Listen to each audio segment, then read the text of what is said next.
afternoon, good morning, good evening. Welcome to Hiroshima, Never Again.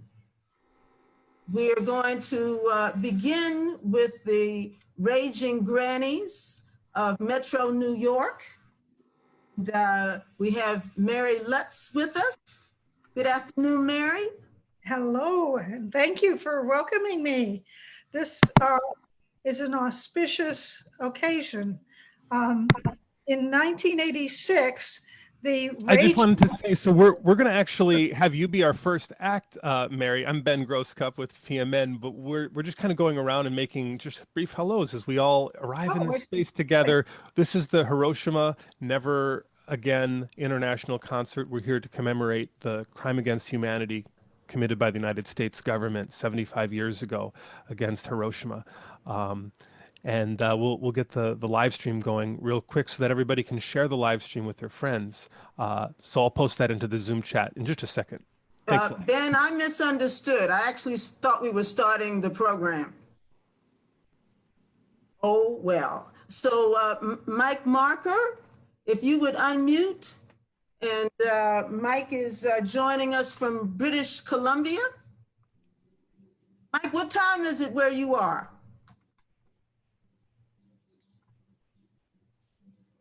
Mike, I can't hear you. You need to unmute.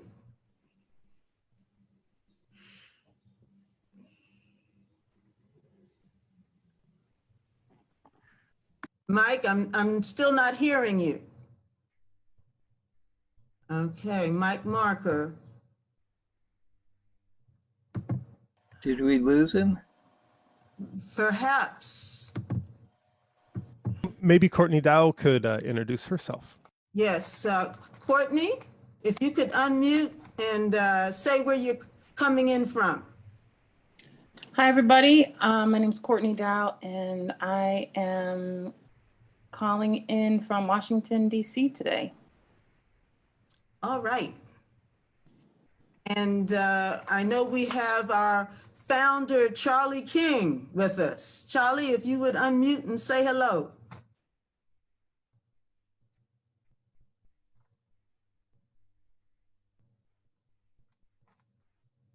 Charlie, I'm not hearing you. That's because I was off preparing myself for a 2.5-hour sit. Oh my goodness, understood. And now I am here amongst you. All right. And I am joining you from Shelburne Falls, Massachusetts, a little village with a river running through it. Nice. And next I'd like to say hello to David Rovics from Oregon. If you can hello. Unmute yourself. Lovely to be here with you all. From Portland, Oregon. All right. And Feiruz Foty, can you unmute yourself? Hello, everyone. And Feiruz, where are you coming in from? I'm coming from Washington, D.C. All right. Then David BERNZ. If David, if you would unmute yourself.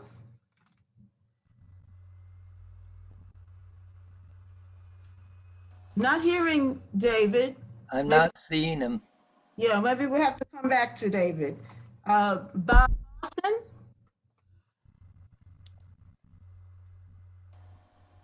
Bob, you need to unmute. If you would unmute yourself. Hello, have you got me? Hello from Gabriola Island, British Columbia. Special hello to my old friend Charlie King and Fred Small. There's a bunch of people here I haven't seen in many years. It's great to have you. And Miles, you would unmute yourself and say hello. Peace, y'all. I'm coming to you from Mobile, Alabama. How's everybody doing? Love you, love you. How's the crepe myrtle? That's what I remember from Mobile. I guess Miles muted himself. It's always beautiful. We always have beautiful flowers here. I love it. I hear you. Storm, If you would unmute and tell us where you're calling from. I am calling from Greenfield, Massachusetts. All the way from Greenfield. Yep. Okay. And Tayo Aluko, if you would unmute yourself.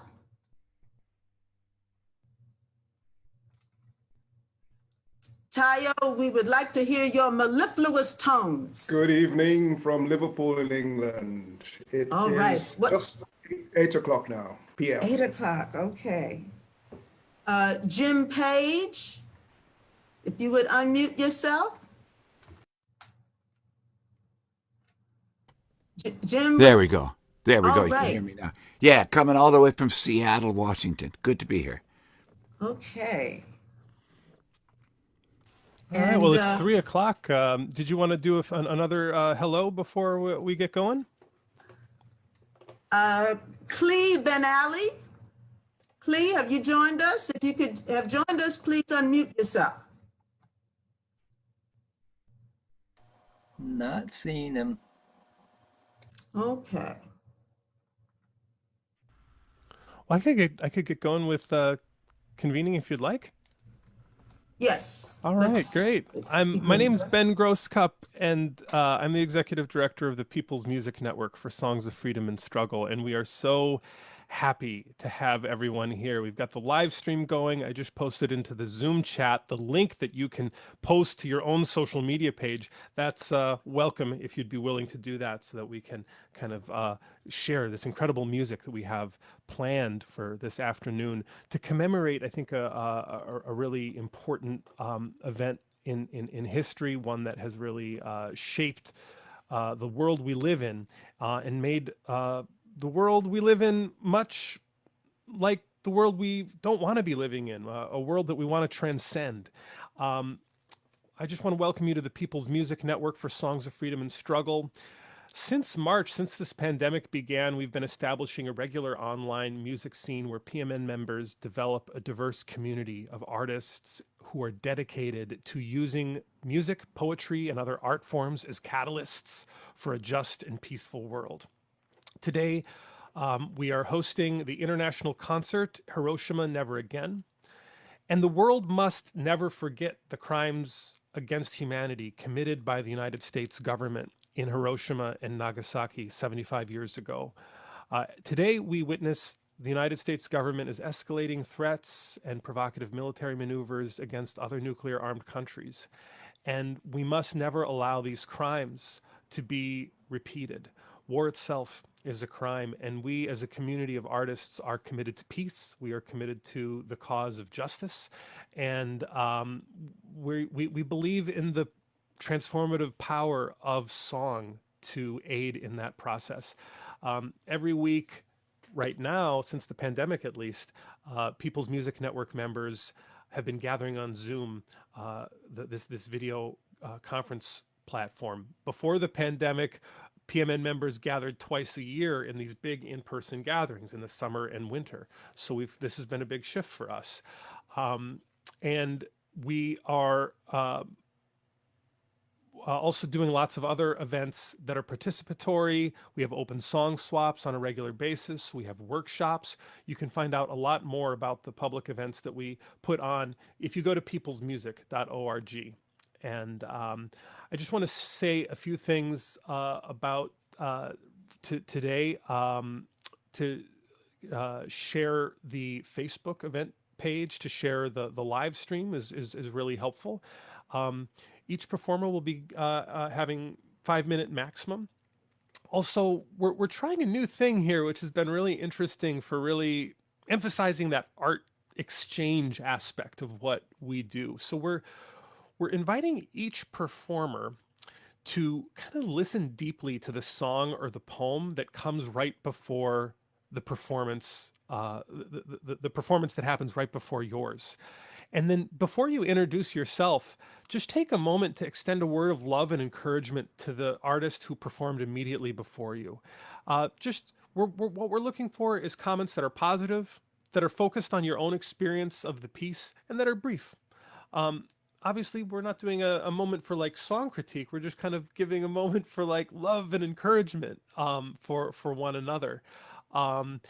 And the other way we can encourage each other throughout the entire program is using the chat box in Zoom and you know, of course, we're going to do a little bit of visual applause and so forth because, you know, I can go to gallery view. And then for the live stream audience who is, you know, tuning in, they'll see all of us applauding after each song. So if you don't want your video to be on, like something at your house is happening that you want to just not show on Zoom, just have your video be off. When your video's on, you're on stage. But this is what it will look like when we go to gallery view. Let's all try applauding because we'll be doing an awful lot of this to show some appreciation for one another. Thank you so much. And just to keep in mind also that there's two separate chat logs. There's the internal kind of concentric circle in Zoom where we're all commenting to one another, and then there's also the comments that our Facebook Live audience is offering as well. So with that, I just want to say I've been really blessed in this organizing of this particular event to be working with an incredible group of People's Music Network Steering Committee members. There's a number of them I want to recognize right now. Lucy Murphy, who I'm going to turn it over to in a moment, has been the real spearhead of this whole effort. She's a member of the People's Music Network Steering Committee. Also Storm, another member of the People's Music Network Steering Committee. Erlin Zygmuntovich, who's supporting, as well as Steve Deasy.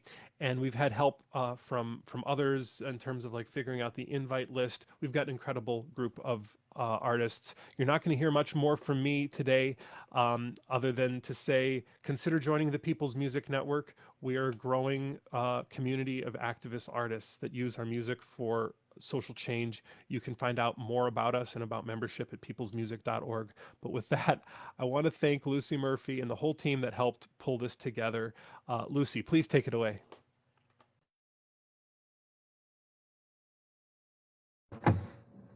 Good morning, good afternoon, and good evening to everybody. And we're here to remember Hiroshima and Nagasaki. And the title of our program is Hiroshima, Never Again. And to begin with, we're going to start with the Raging Grannies of New York, of Metro New York. And I'm going to ask Mary Lutz to unmute her mic and tell us about what we're going to see. Okay, see and hear, I hope. As you mentioned, I'm a member of the New York Metro Raging Grannies. Actually, the Raging Grannies began in British Columbia. Shout out to our musicians from British Columbia. And it started a nuclear-powered naval ship of the United States in the Victoria Harbor. Very rapidly, the idea caught on among older women activists, and a loose federation of women's groups, we call them gaggles, formed worldwide. Basically, every English-speaking country in the world has some gaggle of the Raging Grannies. Now, I want to mention that besides the current anti-nuclear songs that we're going to be doing, and one of those today, the Raging Grannies has been active and actually resisting and doing all kinds of civil disobedience over the years against US militarism and the kinds of injustices that we see in the United States and elsewhere.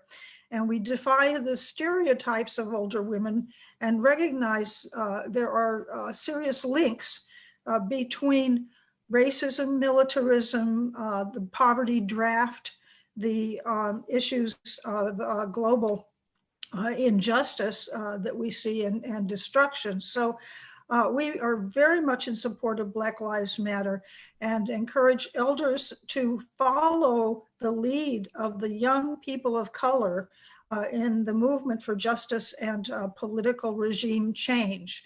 Obvious to all of us here, that's a big necessity. So with no more about the Raging Grannies, I'd like to proceed with our anti-war and anti-nuclear video.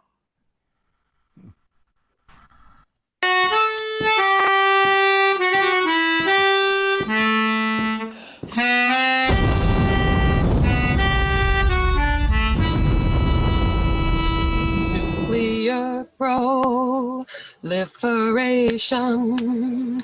We must stop its global spread. Or the peoples of the whole world have to live in fear and dread.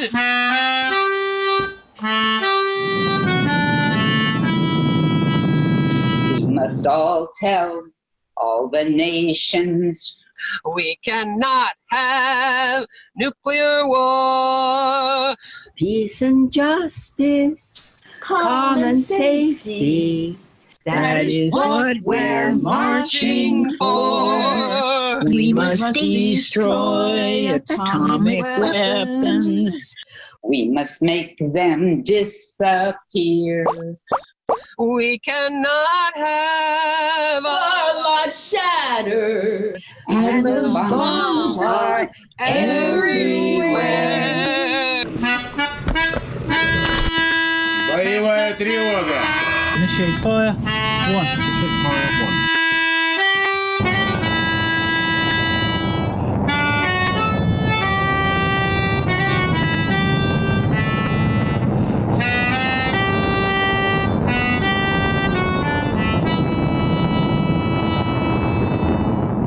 Nuclear proliferation. We must stop its global spread, or the people of the whole world have to live in fear and dread.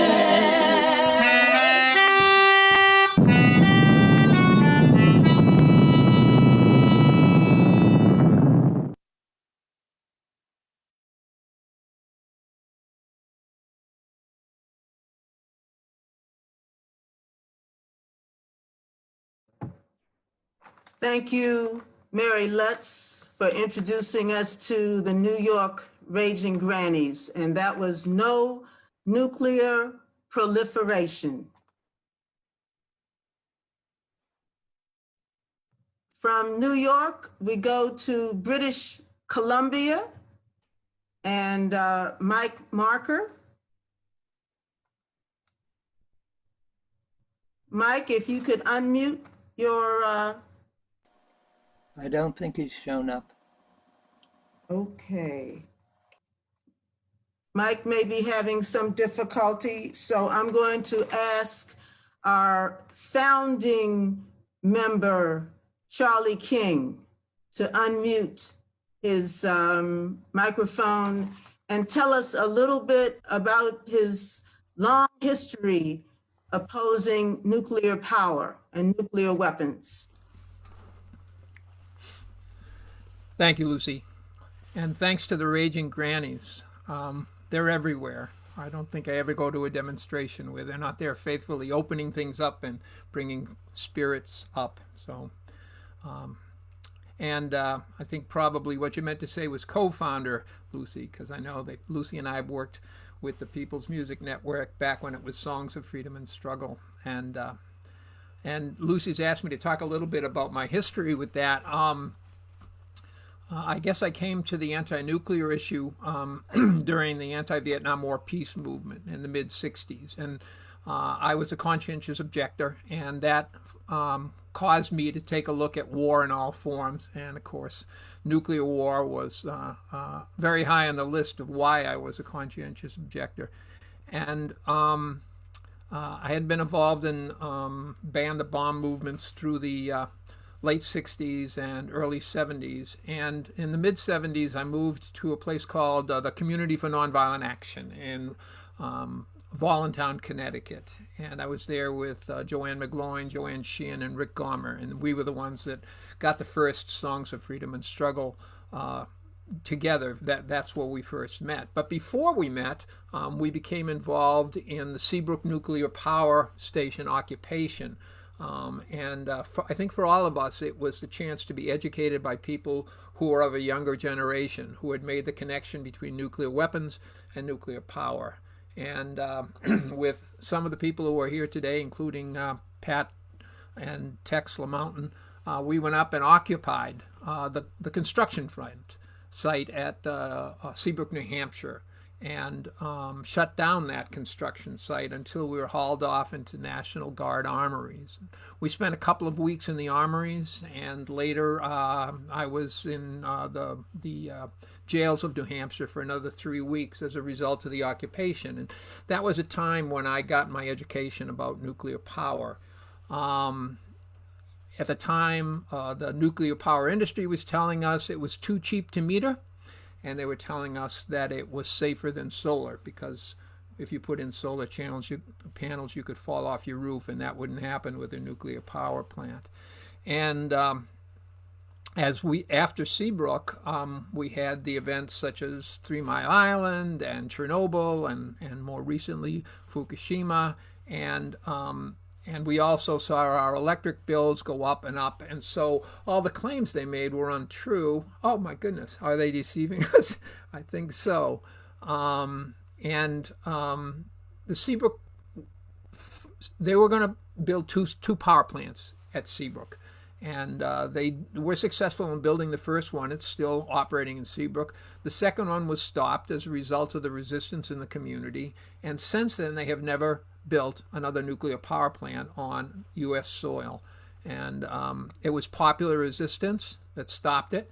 And I'm very grateful to that popular resistance, because it meant that as a kind of an anti-nuclear activist, I was able to begin to travel around the country and sing with other anti-nuclear groups. I got to meet Ted Warmbrand that way. I got to hear the music of Shelley and the Crustaceans, and anti-nuclear groups all around the country.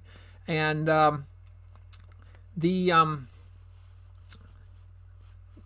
the summer of 1977, there was an article in Parade magazine. It was the cover article in Parade, and it talked about a man named Paul Cooper. And Paul Cooper was one of U.S. Army personnel who were involved in a project called Big Smoky, which basically meant they would march soldiers out into the Nevada desert and detonate a nuclear weapon to see what effect it would have on human beings. And among those people who were subjected to those tests, there's a phenomenally high incidence of cancer. In Paul Cooper's case, leukemia. And when I wrote the song, he was in a hospital and slowly dying from leukemia. And he told his story to a reporter, and that kind of broke open the whole Atomic Veterans story. And I thought that that story was very clearly an indication of what the nuclear power industry and the nuclear weapons had in store for us. So I wrote a song about it and started singing it around, and then had to go to jail when my time came up in Seabrook, New Hampshire. And while I was in the jail, someone sent me a news clip. It was an obituary for Paul Cooper, who had died that February. The song's called Acceptable Risks.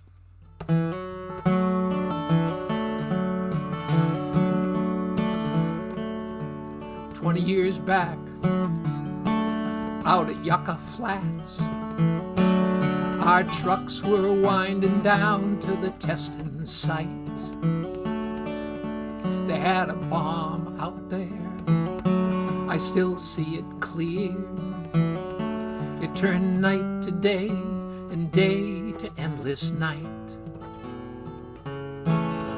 1,100 soldiers, easy duty, combat pay, trucked down to watch that fireball. I still see it clear as day. But it wasn't what they showed us, it was what they didn't say. 'Cause if I knew what I was getting into, nothing could have dragged me down to pay the price I've got to pay today. Oh, they told me it was safe, and they swore that it was true. They said the risks are all acceptable. Acceptable to who?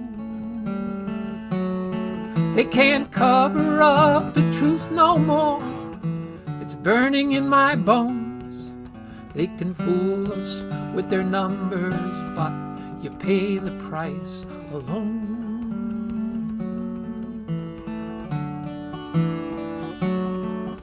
They marched us down. They sat us on the ground. And I think they knew what they never said out loud. Our only shelter there was the desert air, with our hands on our faces, our backs to the deadly cloud. Then the world went white. I swear I saw the bones in both my hands. The ground was glowing cherry red, so hot we could not stand. And something deep inside me knew just what the army planned. 'Cause a deadly time bomb started clicking. Deep within my bones it's ticking. You hear that sound? You're quick to understand. But they told me it was safe, and they swore that it was true.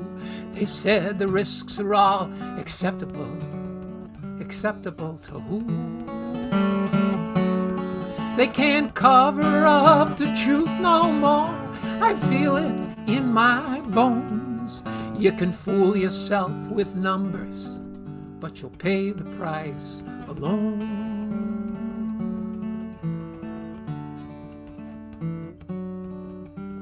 20 years passed. This year's my last. And I still can't quite believe just what they did. 20 years passed slow, and all I got to show is a lousy pension for my widow and my kids.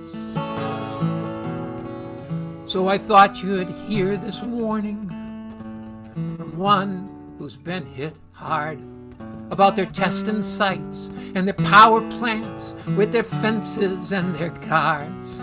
'Cause that time bomb, it's a ticking still, and it's right in your backyard. And if you knew what you was getting into, what it finally all comes down to, maybe you'll believe it when I'm dead. You know, they'll tell you that it's safe.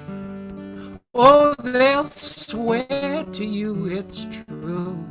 They'll say the risks are all acceptable.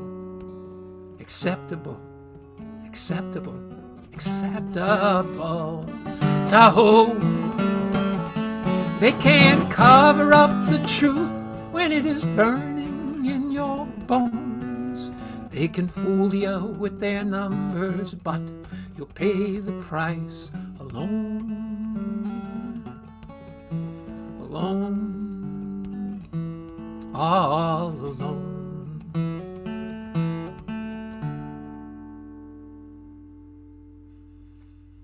Acceptable risks.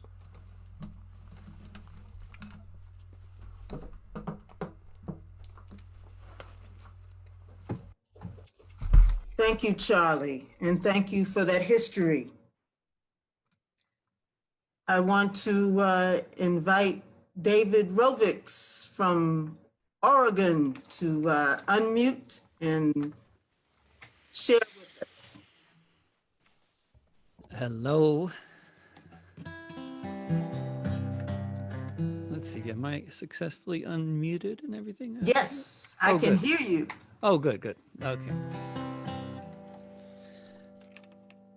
It's yeah, lovely to be here with y'all. It was my introduction to social movements was the anti-nuclear movement that Charlie, other folks here were involved with when I was a kid. And the late 70s, going to row camp when I was 12 in Western Massachusetts. This is a song I wrote, I don't know, 20 years ago. 10,000 children played in the playground, swinging on swings, didn't hear the sound of the single plane that flew overhead. The third shift workers were just going to bed. There was a flash of light and a rumbling noise, gone in an instant. Parents, girls, and boys, 10,000 mothers were boiling rice. 3,000 prisoners of war were rolling their dice, hoping they'd survive this terrible storm. When each young man in his uniform vanished in the air in the blink of an eye. One moment they lived, in the next they all died. Hiroshima.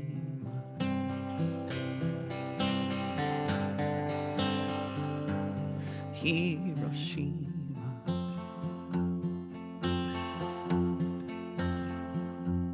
10,000 chickens were sitting on eggs, beaks in their wings, resting their legs. 10,000 farmers were looking at their fields, planning the harvest, guessing at yields, dreaming of life after the war. The next second they weren't living no more. Hiroshima.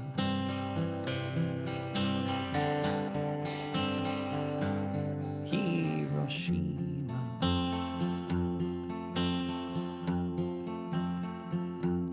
10,000 lovers made love to each other, each one of them thinking there might not be another.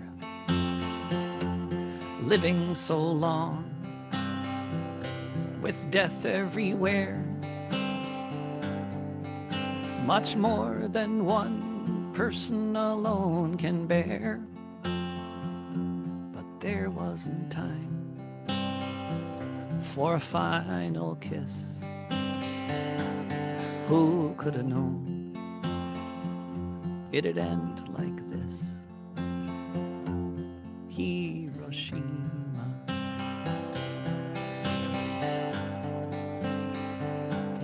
Hiroshima.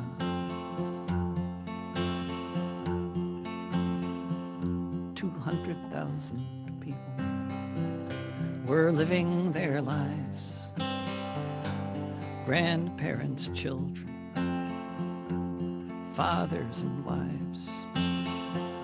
Now they're just shadows on the street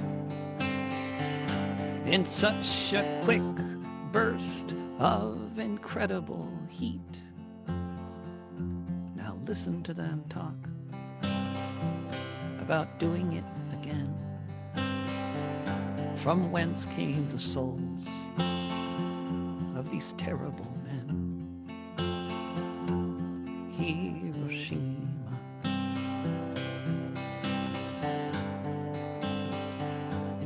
Hiroshima.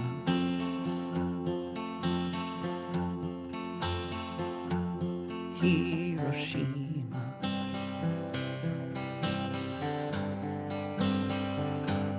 Hiroshima.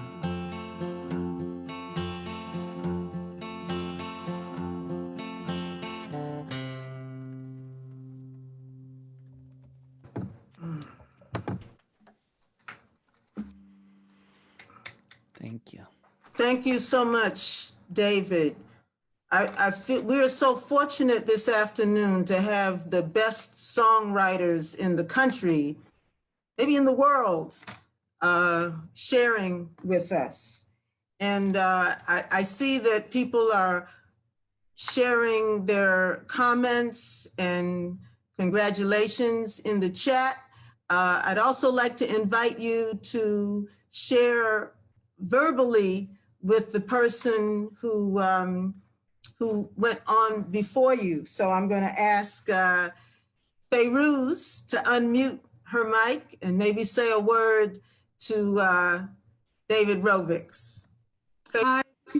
Thank you, Lucy. Thank you so much for having me. I just want to express, how much I appreciate. I mean, both David Rovics and Charlie King and Mary of Raging Grannies. It's so inspiring to see people, continuing to use their music as their voices to speak out against injustice. And I mean, my family and I, you'll see us perform in a minute, Foty Fusion. We've been performing, in the anti-war movement in Iraq, but to see how it's been going on for so many generations before us is really inspiring, and you continue to inspire our generation, and we hope that we will continue to do all this great work that you're doing, and such moving melodies and songs. So thank you so much. My name is Feiruz Foty. I'm a member of the Foty Fusion Band. We are a family band. My father, Fouad Foty, is the oud player and vocalist. I play the cello and I'm a vocalist as well. My sister Shireen Foty is a violinist and vocalist. Nadine Foty, flautist and vocalist. My brother, percussionist, pianist and vocalist, and then my younger sister, our newest member, who's 12 years old, Yasmin Foty, who is a guitar player, vocalist, and playing the drums as well in this clip. And the song that we're singing is called كان في مرة طفل صغير, and it's a Lebanese song by the famous Marcel Khalife, and it literally means once upon a time there was a little boy who saw a plane in the sky and likened it to his own paper kite. The song continues to celebrate the innocent excitement of watching this kite until this plane shows its violent colors and destroys the little boy's village. And even though this is a Lebanese song and it's sung by many Palestinians as well, this song can really be dedicated to any children that have been affected by war and injustice. And so today we dedicate it to the children of Hiroshima and all the children around the world that have been affected by war and occupation and continue to be affected. So I hope you enjoy it. It's a video clip. Hello, we are Foty Fusion, and we will be performing كان في مرة طفل صغير, dedicated to the children of Hiroshima. طفل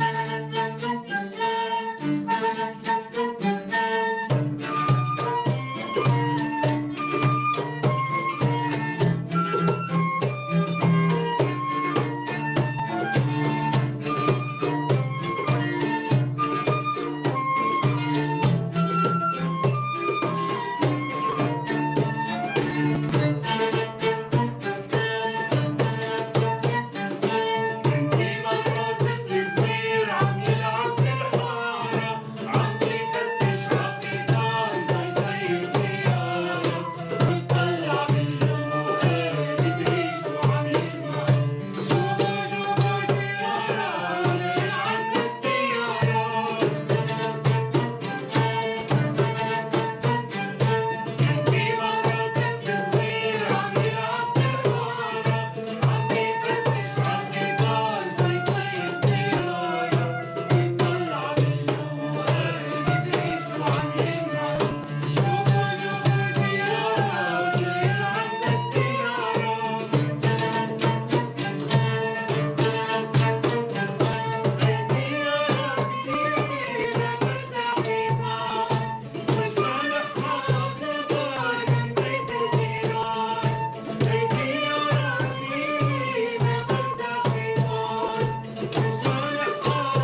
حزبي والهدير تحول لدخان كبير ومدري شو صار والطيارة الحامي وصص وشعر شعلت الأرض وهدمت الدار هدمت الدار هدمت الدار.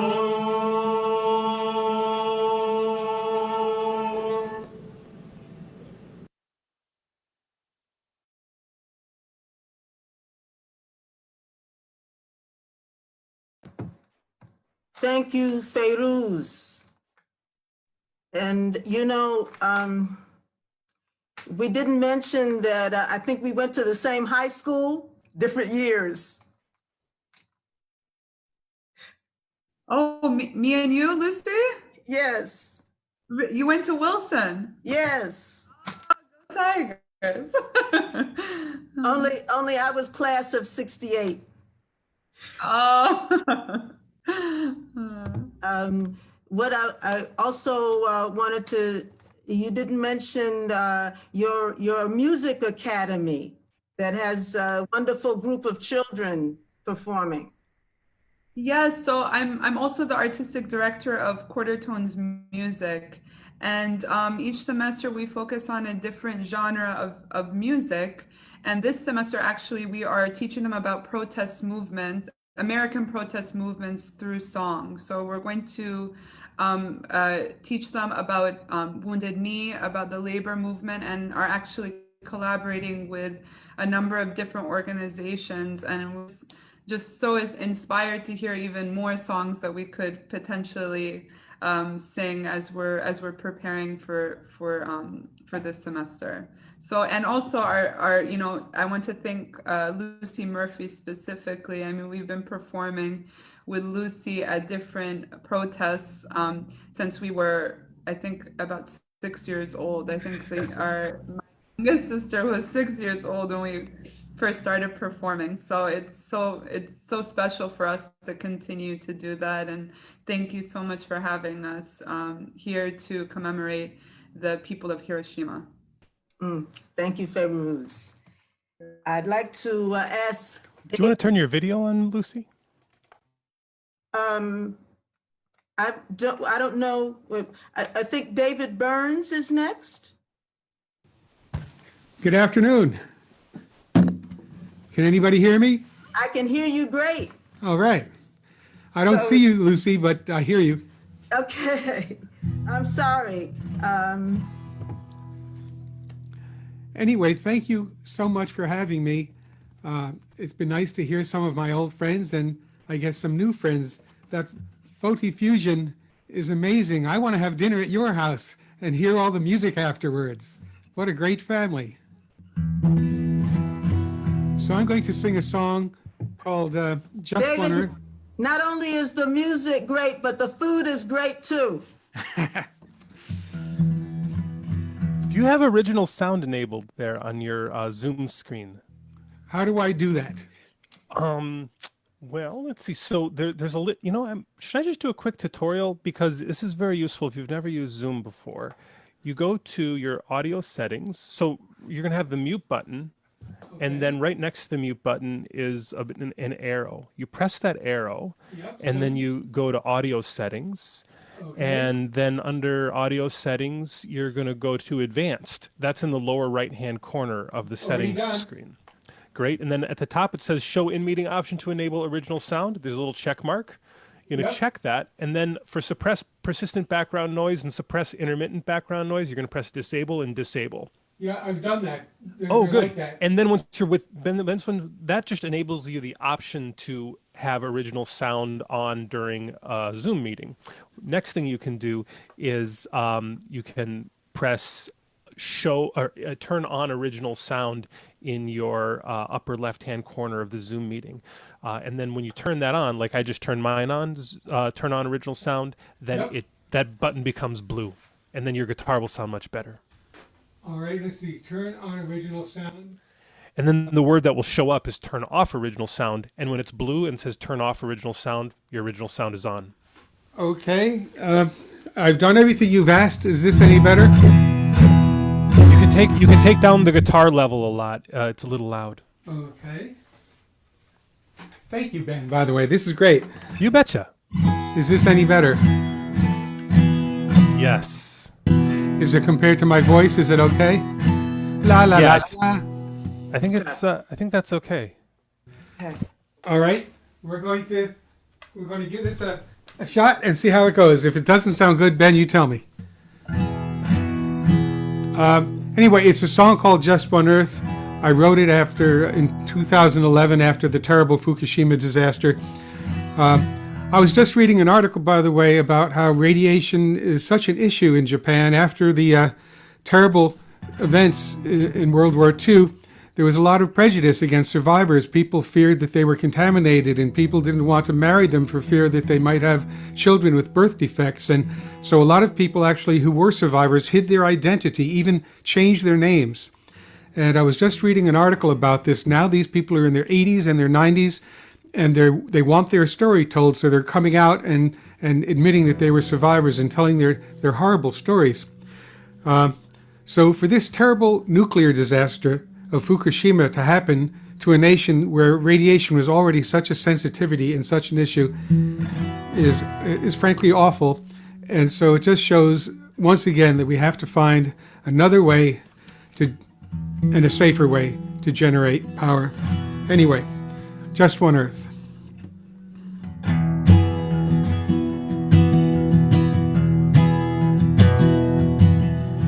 I am Fukushima. I gave so you could see.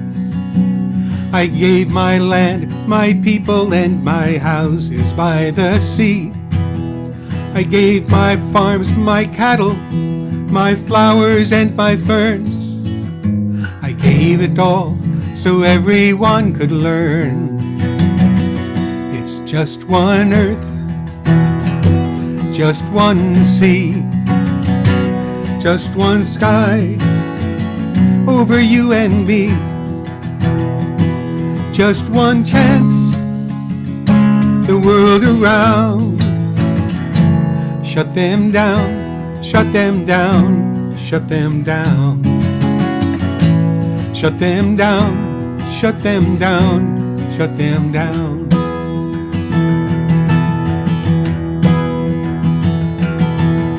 I am 3 Mile Island. I'm wounded and I'm sore. You can hear me calling by the Susquehanna shore. Oh, I'm forgetting the words to my own song. My words send out a warning to stir the deaf and dumb. I tell of the dangers yet to come.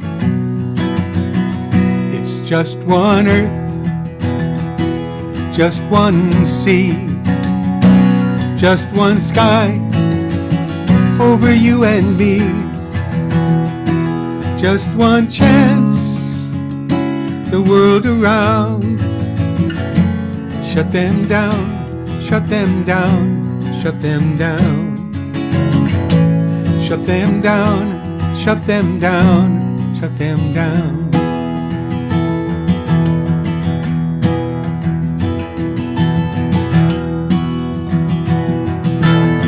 I am Chernobyl, my song is not my own. I'm a million missing voices from the great exclusion zone. Our melody is drifting across the flat land of Ukraine. That may seem far away, but just the same. It's just one earth, just one sea, just one sky over you and me. Just one chance, the world around. Shut them down, shut them down, shut them down. Shut them down, shut them down, shut them down. Shut them down, shut them down, shut them down. Shut them down, shut them down, shut them down. Hisasyo, hisasyo, hisasyo. Shut them down, shut them down, shut them down.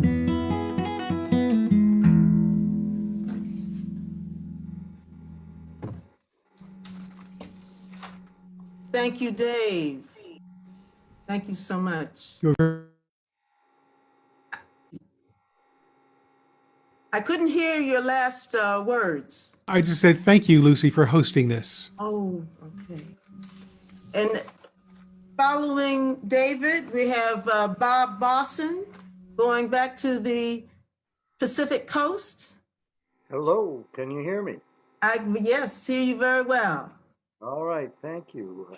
Yeah, thank you, Ben and Lucy and Storm, and I think Ted Warmbrand was the guy who originally recommended me for this. So it's nice to see old friends and be a part of it. Dave, I don't know your music. I want to hear more from hearing that. And I'd say to you and everybody else, if you haven't seen the I think in North America it's on HBO, the television series about Chernobyl. It's a drama. I didn't watch it for a long time because I thought it would be bleak and depressing, but it isn't. Well, it's a little, but it's brilliant and really worth seeing during these lockdown times or any other time. This is a piece by Carol Denny, who lives in Berkeley, California. She wrote it back during the first Gulf War, and when she was, attending rallies and vigils and benefits. But she got to thinking about what kind of gatherings there would be in Appalachia, where she came from, and that's where this song came out of. I'm just gonna have a drink of water.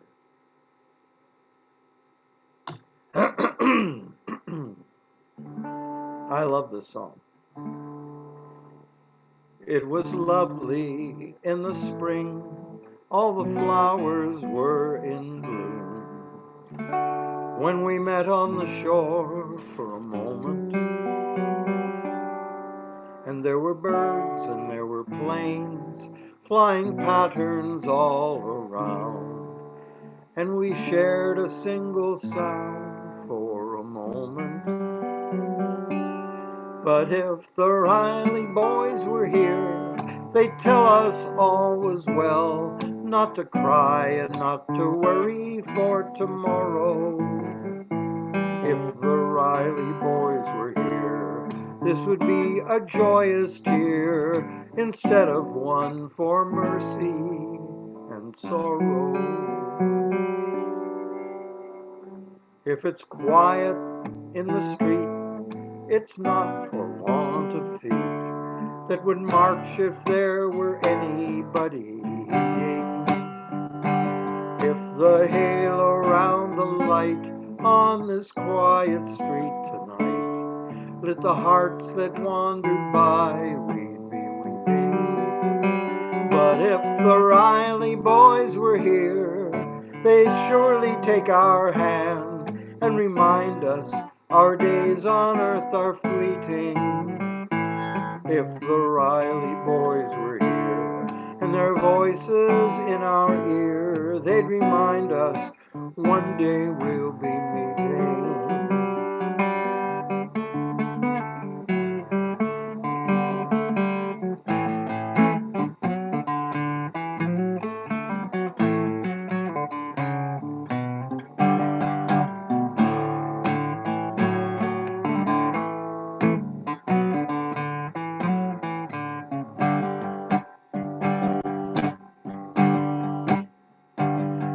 So hard to read the news, and so beautiful outside, and the world once so wide now seems so broken, and all the things we love and keep in our dreams and in our sleep.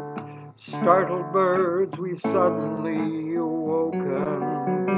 But if the Riley boys were here, they'd tell us not to cry. Dry your eyes, they'd say there's work to do tomorrow. If the Riley boys were here, we'd hold fast another year and be thankful for what mercies we could borrow. If the Riley boys were here, we'd hold fast another year and be thankful for what mercies we could borrow.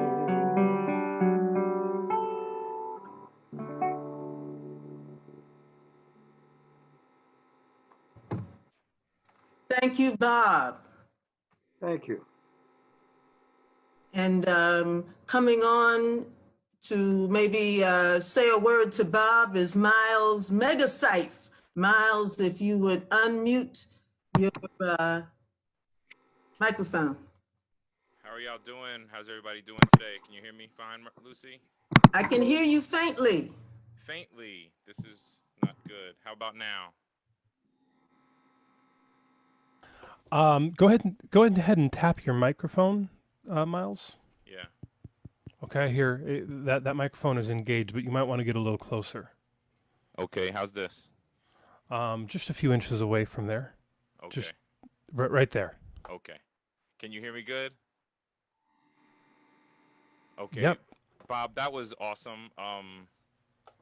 We all ask for mercy, especially those carrying moral injury. Mercy from ourselves if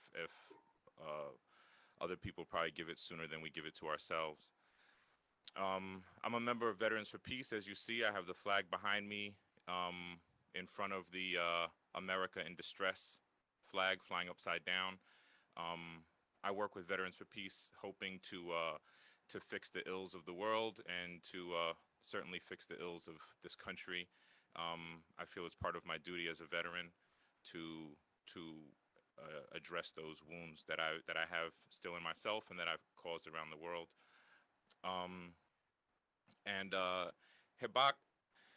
Hibakusha, the survivors of Hiroshima and Nagasaki, to still be, many are still alive today, and the stories are so impactful and powerful. It's, to immerse our children in this culture of peace means to change the way that we address a lot of things in our world, like playing with GI Joes and glorifying war and violence, and honestly teaching peace. I watched a documentary last night called Hibakusha, Our Life to Live.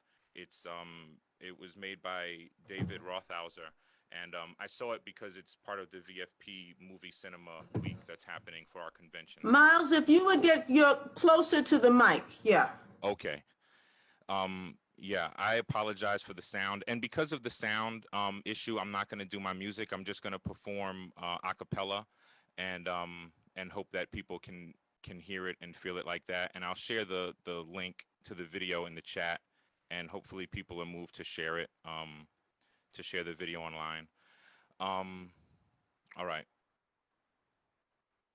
So I'll do a cappella. The song is titled 43 Seconds because that's how long it took for for Little Boy to drop from Enola Gay and hit Hiroshima was 43 seconds.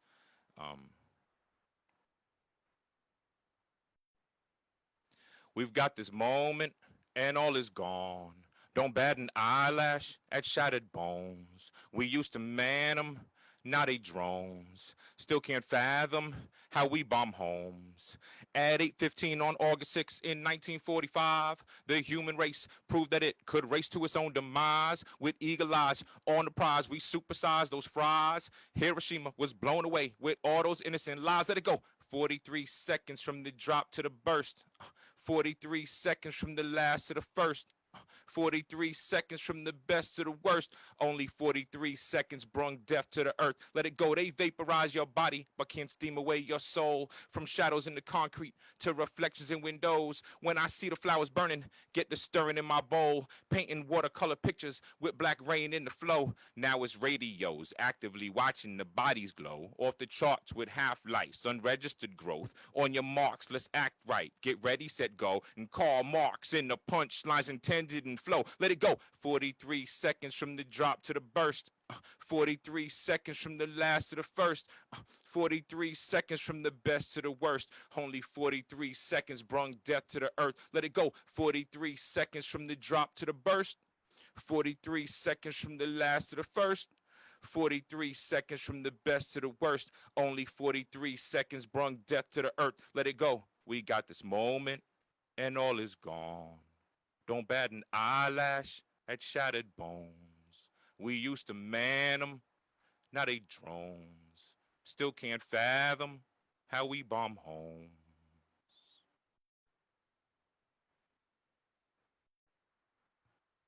I hope the sound was okay, y'all. Thank you, Megascyph.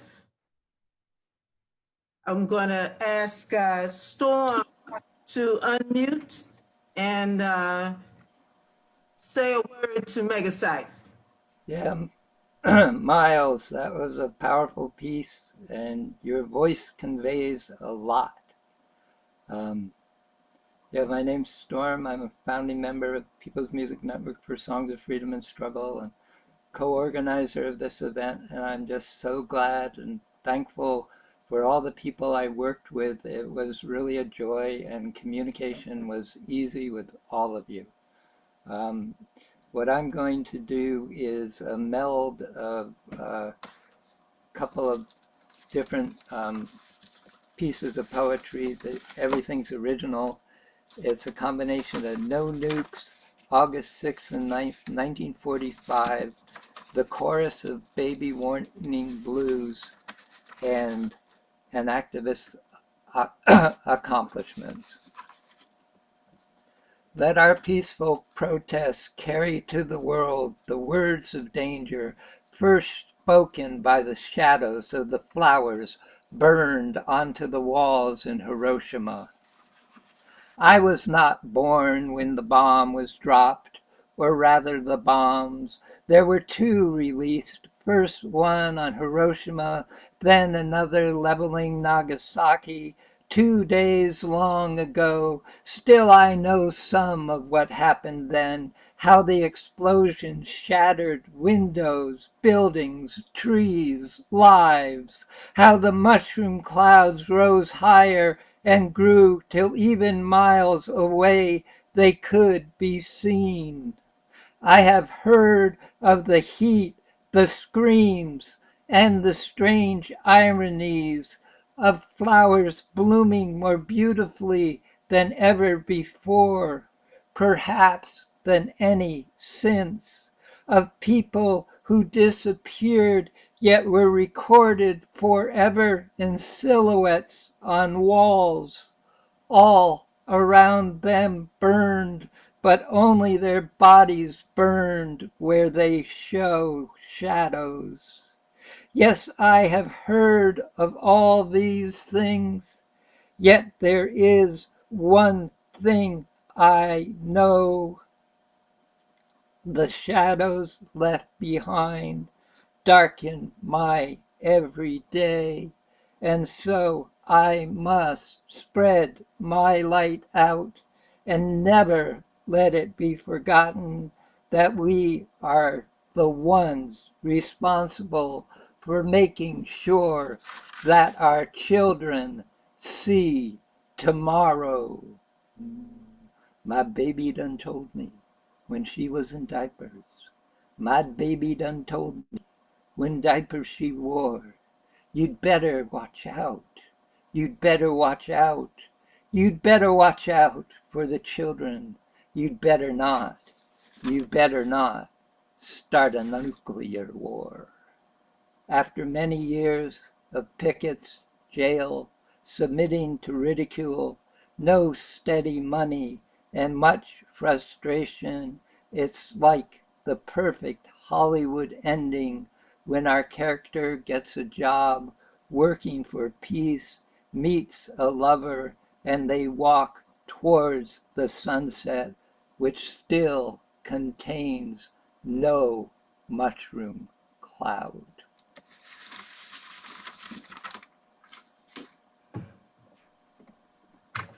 Thank you, Storm. We're going from New England to Old England, and I'm gonna ask Tayo Aluko to unmute and say a word to Storm. Good evening from Liverpool. Storm, I've heard about you. You are a legend, and I can see why. That was a great poem. And I love the way you end it with optimism and hope. And that's what we artists can do. And I was introduced to Paul Robeson in 1995, and it was through him actually that I first found out some details about Hiroshima, and that was because of one song that he recorded. It's a very rare song. It was one of the 4 or so albums that he recorded when all studios in the country were closed to him. So he and his son, Paul Jr., formed a record company called Othello Records, and they recorded in the basement of his brother's church in Harlem.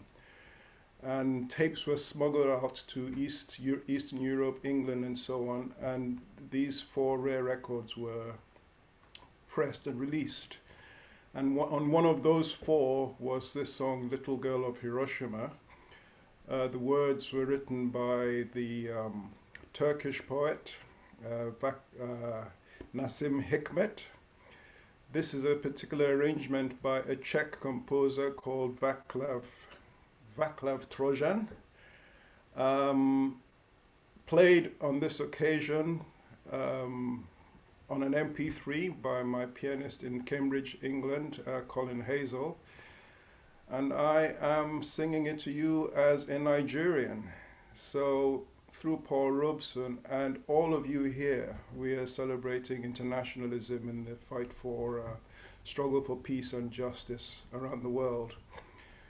So I shall go ahead and play the accompaniment, and hopefully I won't forget the words. Little Girl of Hiroshima.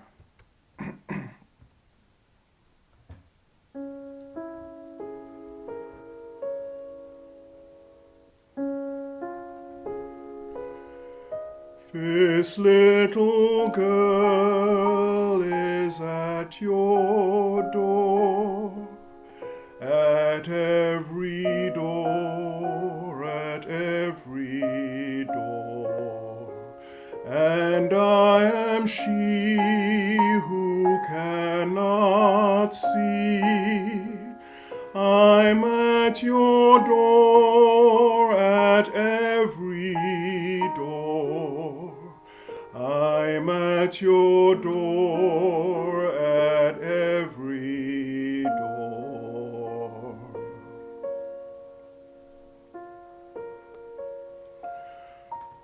And for this child will never be that love and laughter you have known.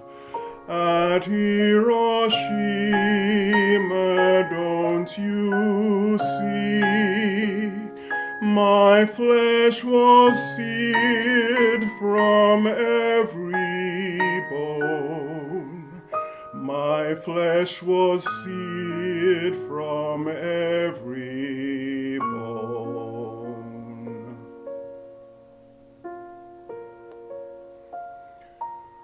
My hair was burning, feel the flame. Hot were my poor eyes, hot my hands. Now just a trace of ash remains where I had played on smiling sands.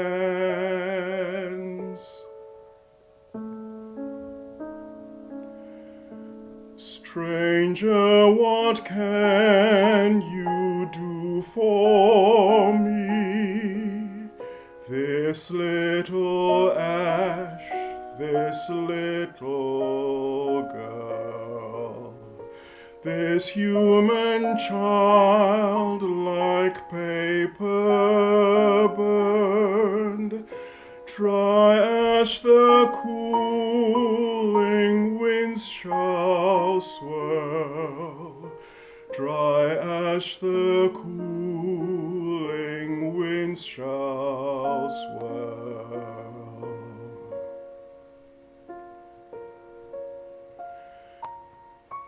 This little maiden seared by strife, oh stranger, please do this for me.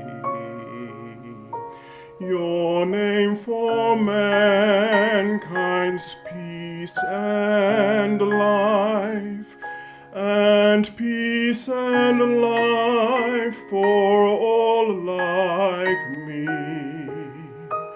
and peace and life for all like me.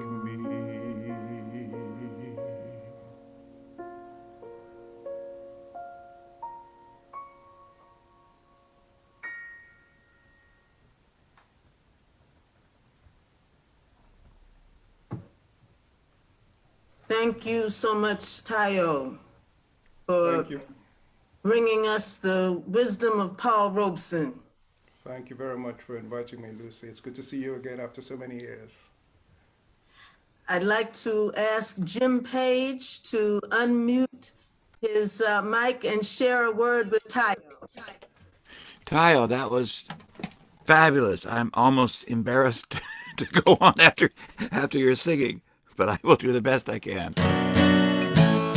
I mean, we have a river of greatness in these songs in this country, all over the world, you know, really. And I'm honored to be a part of it here in America. This is completely different what I'm doing here. I'm sorry about that. But, you know. Don't apologize. No, that's a euphemism, don't worry. Don't worry, I'm not apologizing. No, I remember the first time I was turned on to Paul Robeson and I heard him. It was like listening to a mountain sing. It was like the unstoppable,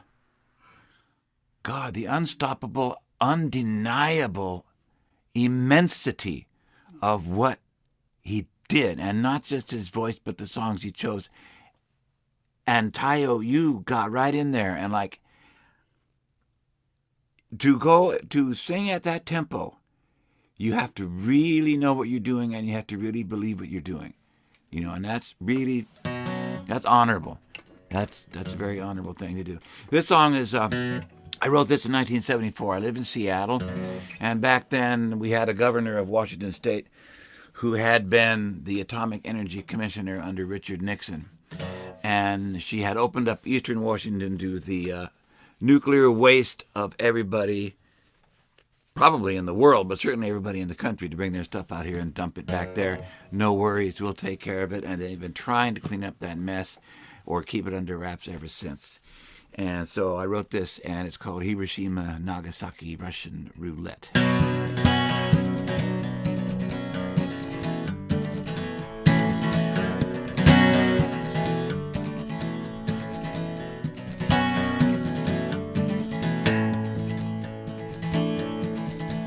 They arose like the saviors. Oh, wrong verse. This is my birthday today, so I can do that. That's right. I was born on Hiroshima Day, 1949.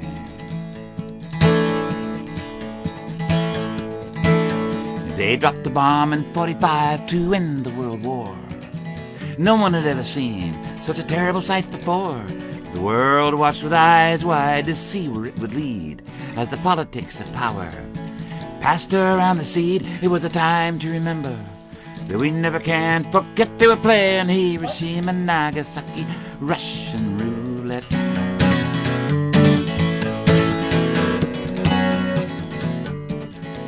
They arose like the saviors of our modern human race with the radiation halos that hung above their face with the key to the sure cure and treatment of our ills. A hot shot of cobalt, a pocket full of pills, speaking always of the enemy who lurked across the seas while moving in among us like a carrier disease.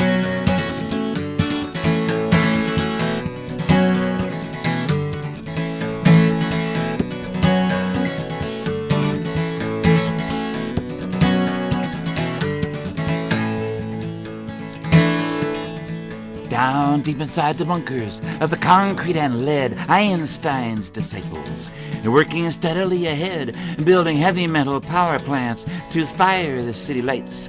And all you hear is the underground humming in the night, and the walls of tight security circle all around where they spill out all the poison and they bury it in the ground.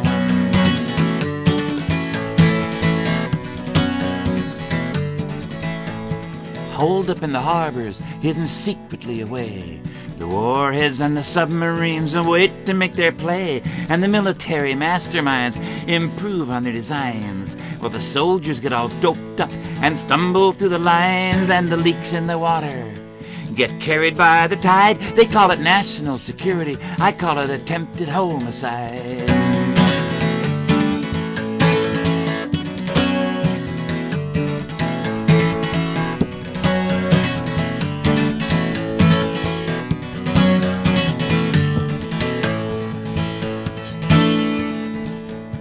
Governors and statesmen on congressional pay, quick to please the hand that feeds, careful what they say, they call our experts to assure us, and they wave their magic wands. This is the power of the future, they say, and the future marches on, and they gather up their favors and political gains while the spills fill the rivers and settle in the plains.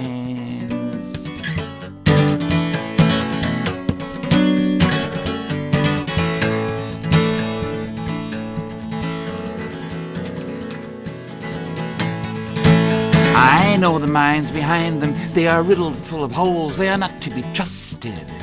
With their hands at the controls, their eyesight is twisted. With the glory of their careers, heaped praise of flattery is music to their ears, and to listen to them talk about how it hasn't happened yet. It's like playing Hiroshima-Nagasaki, Russian roulette.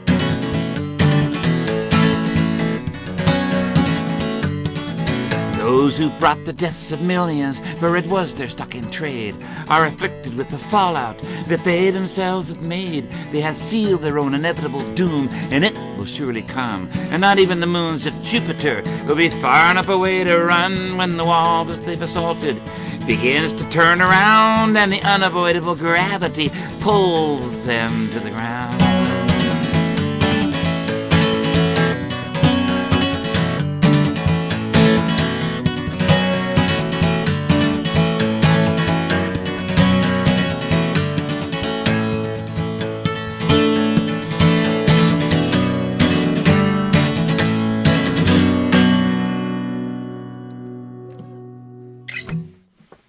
And that's how that goes. Thank you so much. We're going to stay in the western part of the country, moving to Arizona. Klee, Benally, would you unmute and say a word to Jim Page? Greetings, everybody. My name is Klee Benally, originally from Black Mesa on the Diné or Navajo Nation. Currently, I reside here in Flagstaff, and I've grown up in the anti-nuke, anti-war movement. My mother's a singer and folk singer and songwriter. First song I learned was "Crow in the Cradle," as a folk song that was rewritten by Ewan McCall as an anti-war, anti-nuke song. And today are organized with a couple of groups. One is Clean Up the Mines, which is started by Charmaine Whiteface of Defenders of Black Hills, who's been doing powerful resistance work against nuclear colonialism and the violence that we face. And with this organization, we've been looking at the more than 15,000 abandoned uranium mines that plague indigenous communities throughout the so-called US, and nothing has really been done to clean them up. On the Navajo or Diné Nation alone, we have over 524 abandoned uranium mines.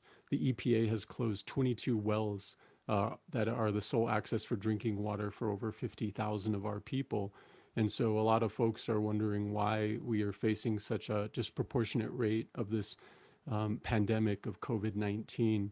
Well, we recognize that there are systemic and environmental factors, that nuclear colonialism has ravaged our lands, poisoned our air, poisoned our land, poisoned our water, and compromised our immune systems. And so this is why we are part of that fierce call that, we honor the legacy of Corbin Harney in the defense of the sacred Yucca Mountain and the shutdown of the Nevada test site. We honor the work of Leona Morgan from Dineno Nukes. Check out her website, dinenonukes.org, and so many more who have rallied to protect indigenous sacred lands and recognize that part of the source of nuclear terror has come from beneath the earth, from our lands, and has been transformed into nuclear weaponry.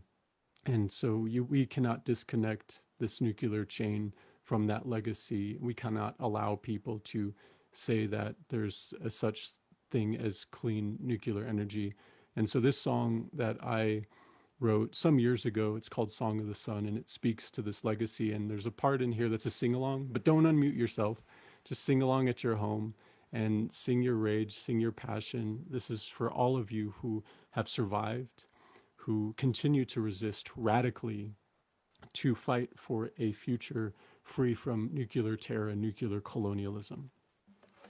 And it's good to see a lot of y'all that I recognize, David Rovics and a lot of other performers here. I'm grateful to share the virtual stage with you.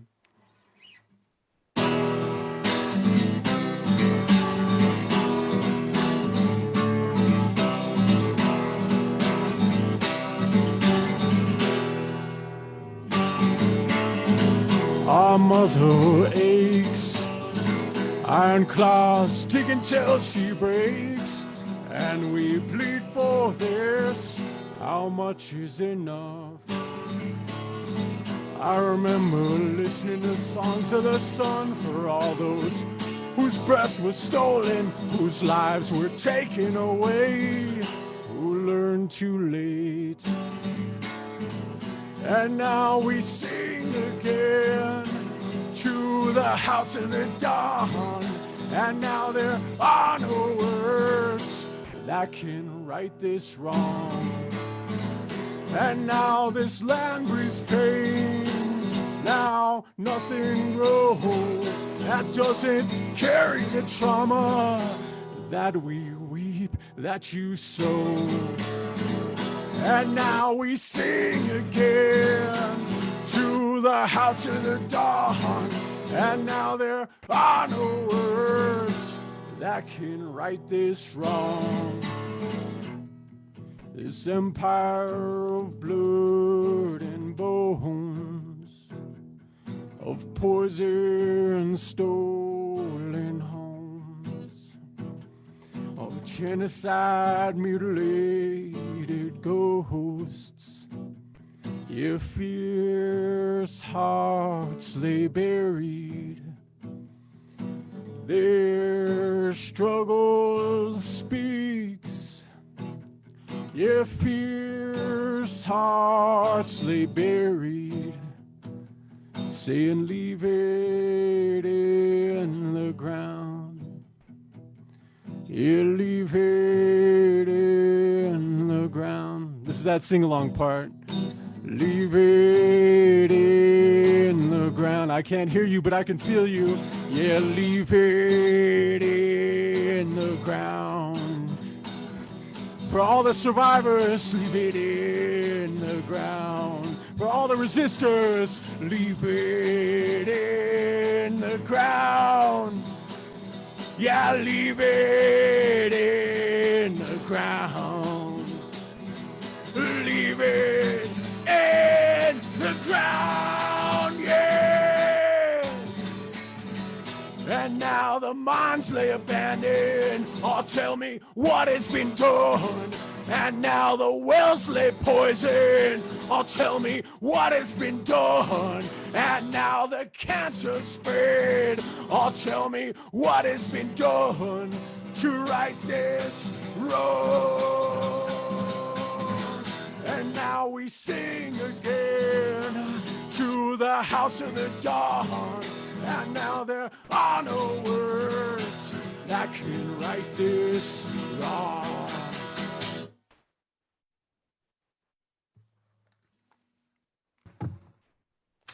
Thank you, Klee. Yeah, thank you. And another shout out to all our relatives in Havasupai resisting the renewed threats of new uranium mines throughout the Grand Canyon area. Check out halno.org and cleanupthemines.org. Yeah. My brother Vincent DeForest would be so happy to know that I finally got through to you. I want to ask Ted Warmbrand, who contacted Berta Benally, who contacted her son Klee, to unmute and share. Hi. And Hi, what words do you have for Klee? I'm so glad to see you. I want you to send my best to Berta. And finally, we got to see you. It's we knew down here in Tucson all the horrible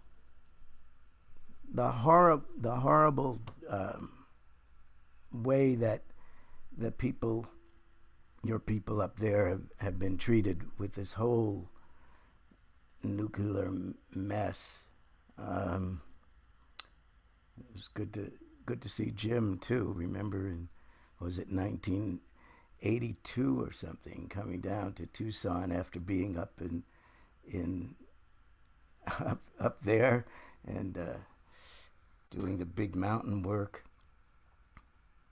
When I was in Japan on an anti-nuke tour, I met people who were working on big mountain support. Amazing. That was a very important song for me, Klee, and I hope that we get to do what we can to help out. There are no words to right the wrong. When I knew this day was coming and I was going to sing, I chose a song that actually has plenty of words in it. We were organizing here in Tucson, and this nuclear professor, I guess he was, came to talk at the university, and they kept explaining how you shouldn't be so worried about all this radiation, all this extra radiation, because it's all over the place. And as he kept going on and on talking, I had to leave the room. I was cracking up laughing at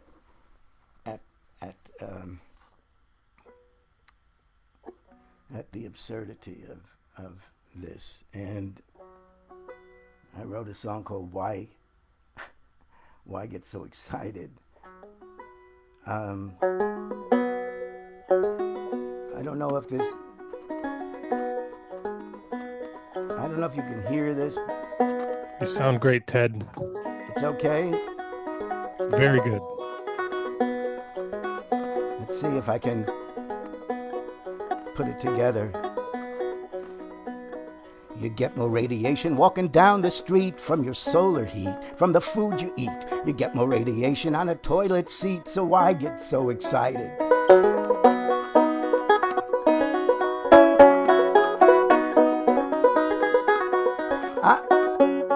I forgot to tell you that that's the part where there's no words that you can help out. I usually ask people to whistle a happy tune so no one would suspect, or you could click like a Geiger counter to the rhythm, or like to the doomsday clock. You get more radiation from a wristwatch dial, from an old brick pile, from a banker's smile. You get more radiation from a crocodile, so I get so excited. Here we go.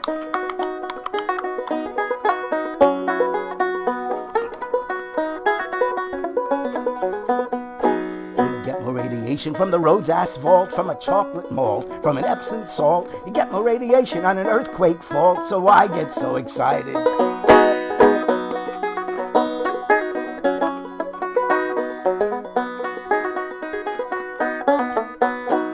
Get more radiation from a belly dancer, a Bengal lancer, a gay romancer. You get more radiation when they treat your cancer, so I get so excited.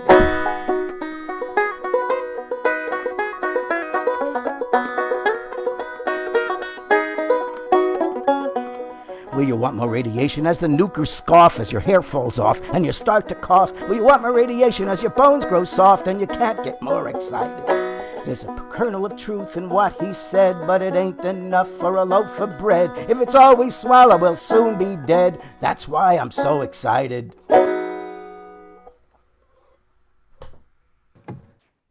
Thank you, Ted Warmbrand. Take care, everybody. Yeah. Penny Stone, would you unmute and share a word with Ted? Hello, Ted. Can you hear me? Yes, we can hear you. Beautiful. Thank you, Ted. Do you know, haven't there been the most amazing, diverse songs? And a song that can talk about a serious issue and leave you smiling is quite amazing. So thank you. The clickety clicks made me smile, and your beautiful images made me smile. And I'm in Scotland. I live in Edinburgh. Hello from Scotland. And I'm going to share with you one of our heart songs. It's called The Freedom Camogie. It was written by Hamish Henderson in 1961. And I think it's fair to say that it's our internationale. And the reason that I'm sharing it with you today, I was born in England and adopted as an adult by Scotland. But as a teenager, my mum brought me up to Scotland and she took me to Fastlane, which is where the nuclear weapons are stored now, or were when I was a teenager and are now. And then it was where the nuclear submarines live. And she said, I need you to see this. I need you to see what horror we as human beings can do. And she took me and we talked about it. And as an adult, sparked by that, as an adult, I became an anti-nuclear activist. And there's a huge anti-nuclear activism energy in Scotland, partly because the nuclear weapons are here. So they're the UK's nuclear weapons, but they live in Scotland, and it's our lives that are at danger if an accident happens. Well, there's a slightly longer story there. Actually, it's most of the UK that's in danger. Well, the world. So this song was written by Hamish Henderson in 1961, when the first nuclear submarines came up to Scotland. They were at the Holy Loch then. And as I say, it's our internationale. It's a huge anthem. It's a huge vision for a different way. And it's so amazing that it talks about the great injustices in the world. I'm explaining this because it's in Scots and you won't catch a lot of the words. And you could call Hamish a veteran for peace, actually. He fits right in with the amazing song that we heard earlier, because he fought in World War II and he became a great advocate for peace and an internationalist and different way.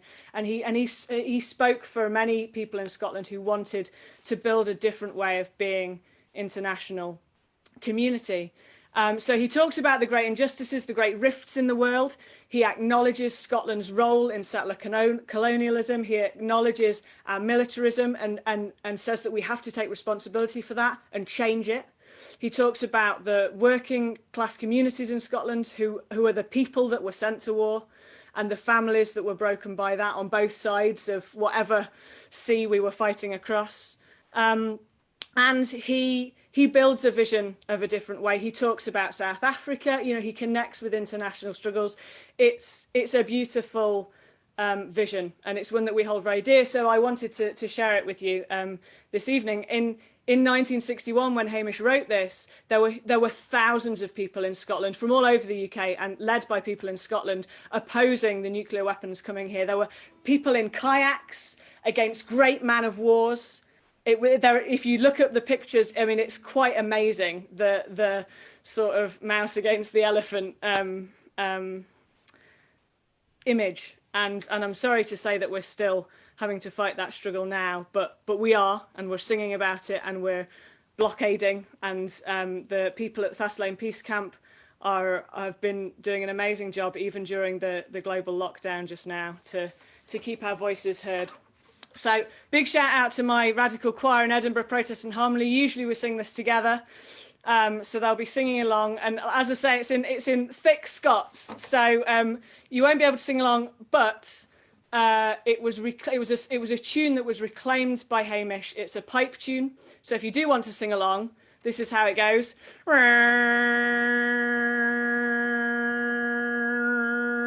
So feel free.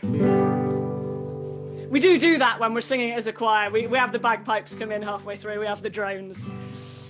Rock the wind in the clear day's dawn, blows the clouds, he'll stir gaudy o'er the bay. But there's men o'er a rock wind blowing through the great glen of the world the day. It's a thought that will gather rottens, are they rogues that gang gallus fresh and gay? Tak the road and seek their loanings, for their ill place to sport and play. Nay, me will a bonny callants match the war when a braggart's closely craw. Nor we winds free pitied and clachan, mon the ship sailing down the brummy low. Broken families in lands we've herried will curse Scotland, the bravery many men. Black and white into leather mariots, mak the vile barracks of the master's bed. Say come all ye at him with freedom, never heed with their hoodies broke for doom. In your house, all the BERNZ o' Adam will find brie, Ballybrie and painted room. When MacLean meets with friends in Springburn, all their roses and geet turn to bloom. And the black lad on Niagara dings the fell gallows o' the burgers doom.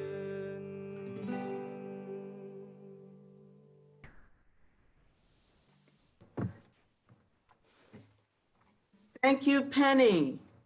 And we're going to stay on your side of the Atlantic for another moment and invite Irakli Kakabadze in Tbilisi, Georgia, to unmute his mic and tell us about the group he has. Hello. And I would like to thank all of you for an amazing music. We are listening here in Tbilisi, Georgia, to a wonderful music from around United States and Scotland and England and all over the world.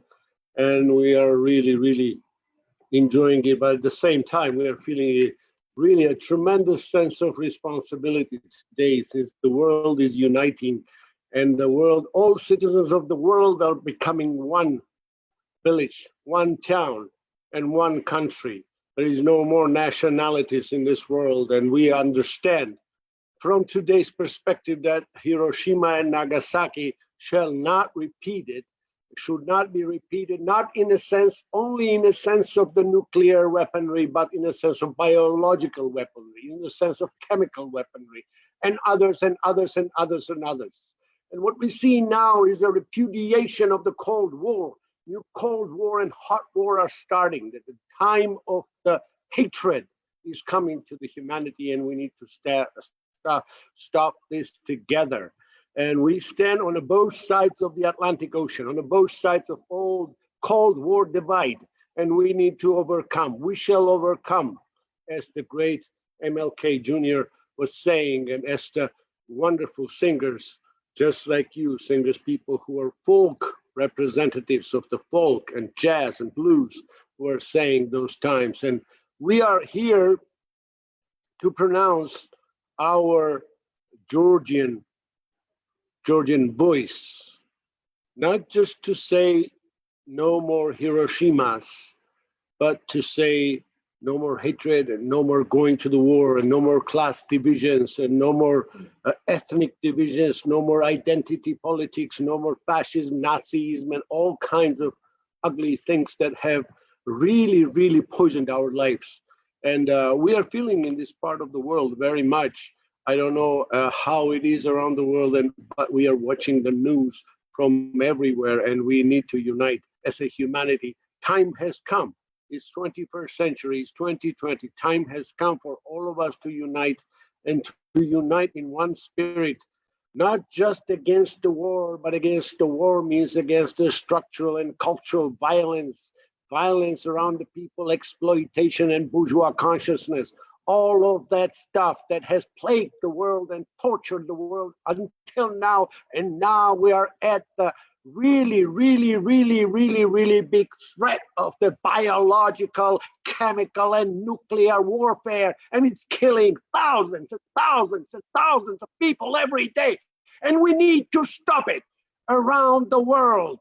We have it in Armenia, we have it in Azerbaijan, we have it in Turkey, we have it in Russia, we have it in the United States, we have it in China, everywhere, until the people, real people around the world are not going to unite and are not going to say the words together that we are together. We need to join the forces. We are not going to be able to overcome those divisions, those petty bourgeois divisions that lead to hate and war between the nations.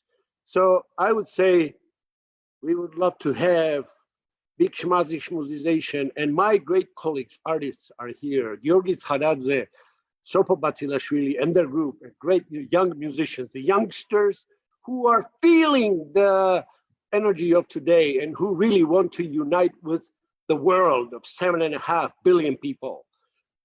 All these people, the majority of whom is totally marginalized, totally forgotten, and totally given to the fate of the death, dying either by biological, chemical, or nuclear weapons.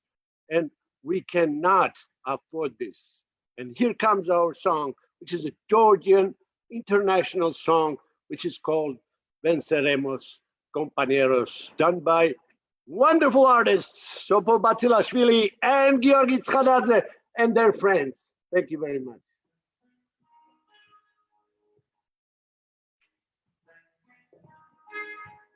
Electrochiti moprinauda. Oh, Ranina. Upiloto twitum prinavi. Oh,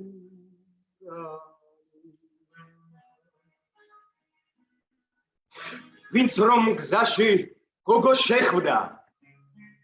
Oh,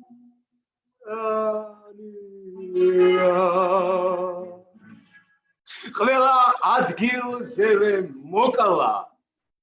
Oh,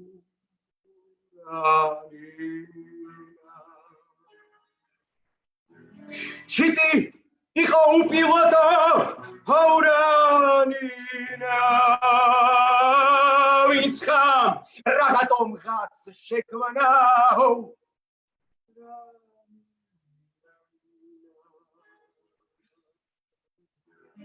Zashi lamas gogos nachal sauranina. Damashinave esuris bombes. Oh,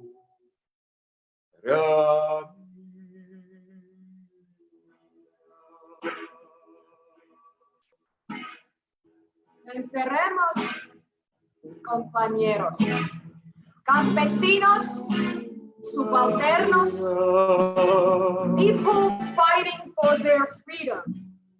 people fighting for their needs. We are constantly divided. Our interests have collided. Humans fighting for survival, receiving their rivals. We are cheating, and we are cheating. We are competing, and we are bleeding. We are force-fed, and we are hungry. We are free to buy more love.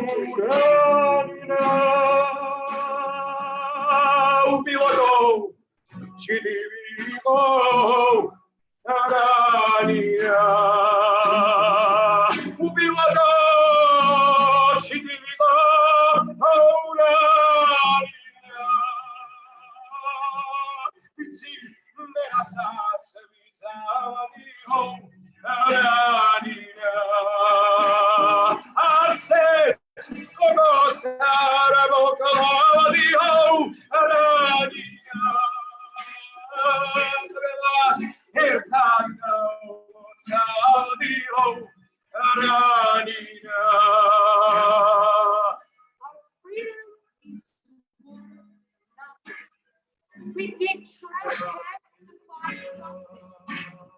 We were led into direct slavery and rewarded for our bravery.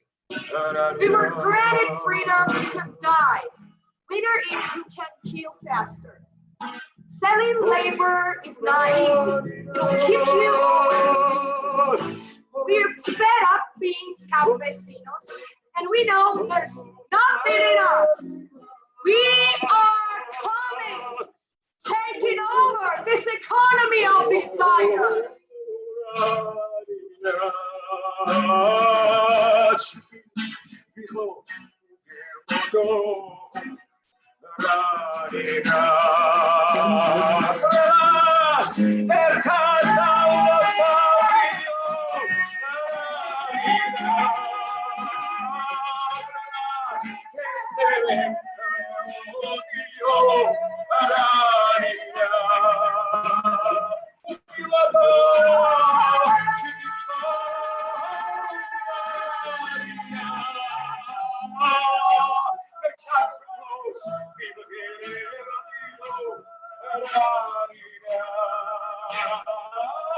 Venceremos, compañeros,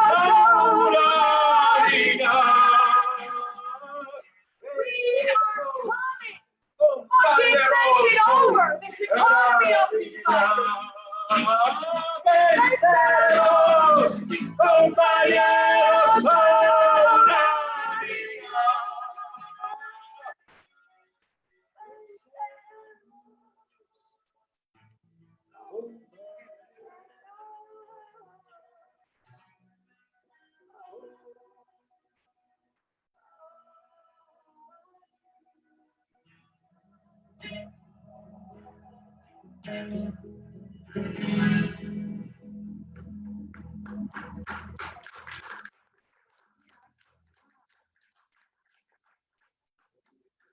Thank you. Thank you. Bravo, bravo. Thank you. Thank you, Irakli and company. Titu.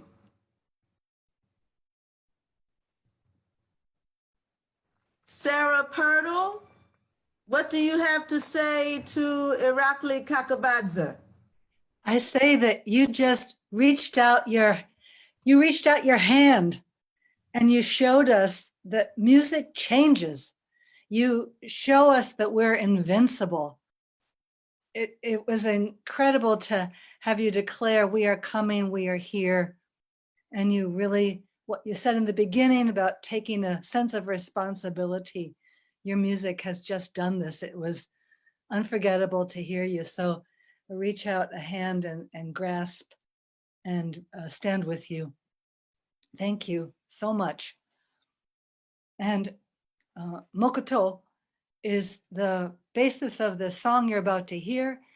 That's a word that means silent prayer. In Japan, at the exact time of the dropping of the bomb, what happens is that the whole country stops. And I learned that from Kiyomi Takeno, who came here to Western Mass.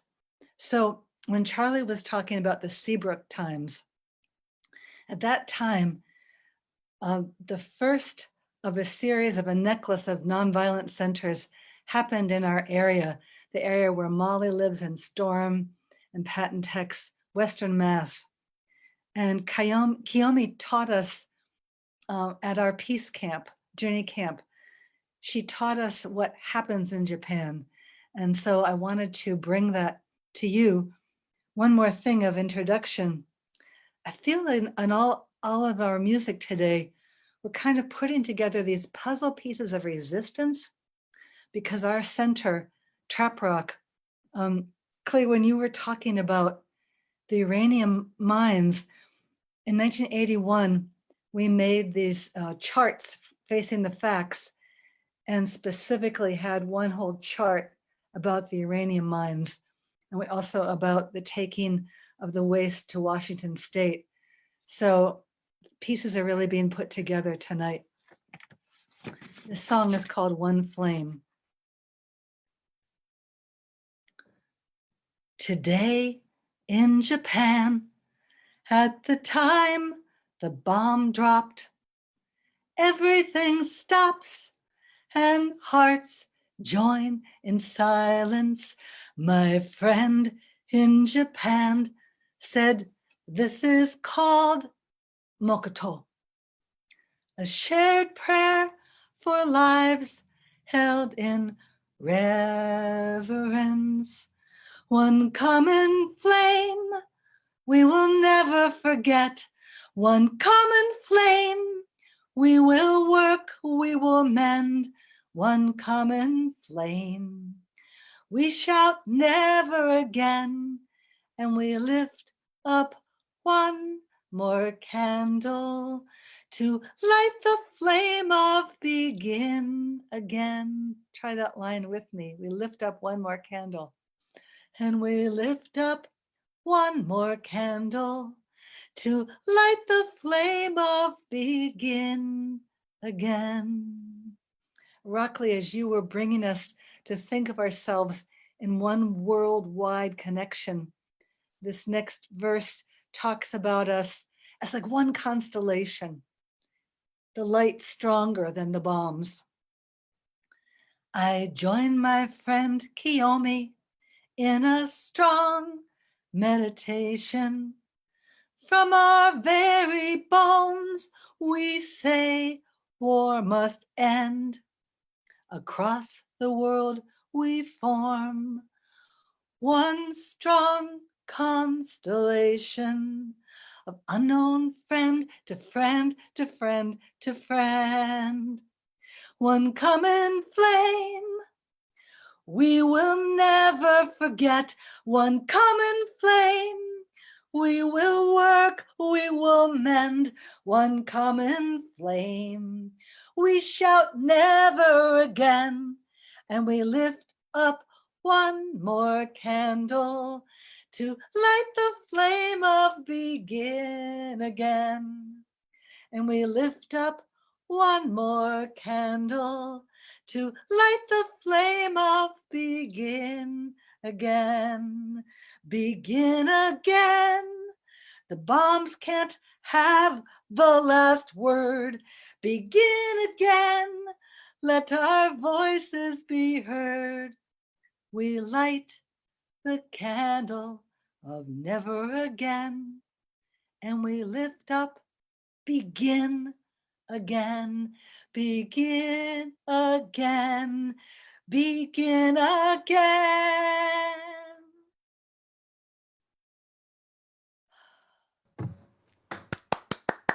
Thank you, Sarah.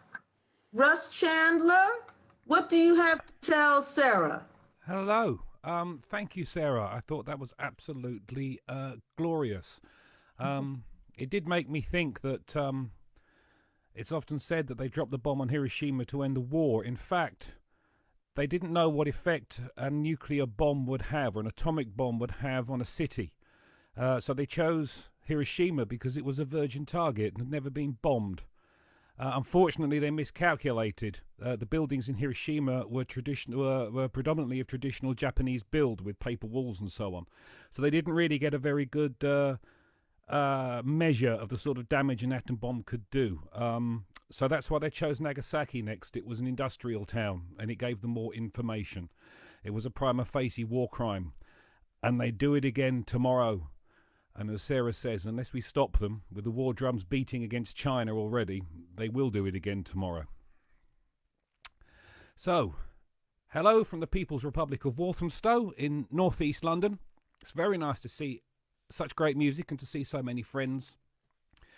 The song I've got to sing isn't specifically about Hiroshima. It's not specifically about anything, but I think that makes it just as appropriate. It's a song that was written by my friend Steve O'Donoghue, who's a local and a resident at the folk club I help run up the road here in Walthamstow, and it's called Accident of Birth. I support my local football team, as my father did before. A shiver still runs down my spine whenever my team scores. And we hate our local rivals and the colours that they wear. And every time we play them there is hatred in the air. But maybe it doesn't matter. Maybe the truth, for what it's worth, is the football team that I support's an accident of birth. And if I'd have been born down the way, it's not that hard to see that I would be the same as them, but I would still be me. And it doesn't really matter, and here's the truth for what it's worth. The football team that I support's an accident of birth. I was born and raised in this fair land as my mother was before. We support our brave young soldiers when they go off to fight a war. And we sing our national anthem and salute our country's flag. And our hatred for the enemy grows with every body bag. But maybe it doesn't matter. Perhaps the truth, for what it's worth, is the country I was born in's just an accident of birth. And if I'd have been born down the way, it's not that hard to see that I would be the same as them, but I would still be me. So it doesn't really matter, and here's the truth for what it's worth. The country I was born in's just an accident of birth. At the weekend when I worship, as my parents did before, to our God, the only true God, who'll be awaiting at the door to let us into paradise, just as our scriptures tell. And all those who follow false gods, well, they'll surely burn in hell.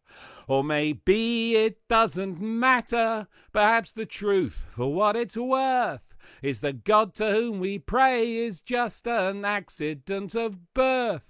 And if I'd have been born down the way, it's not that hard to see that I would be the same as them, but I would still be me. So it doesn't really matter, and here's the truth for what it's worth. The God to whom we pray is just an accident of birth. My team, my flag, my God, it's all an accident of birth. Thank you. Ooh. Thank you, Russ. We had a participant who was going to share a poem around this time, but she lost a cousin recently in Lebanon. And of course, we know about the explosion that took place in Beirut. So, and when I think of, you know, if I were born in Beirut, that might be my fate. It's an accident of birth. I'd like to invite Courtney Dowe to say a word to Russ. And Lucy, I just wanted to make sure you knew that Mike Marker has joined us.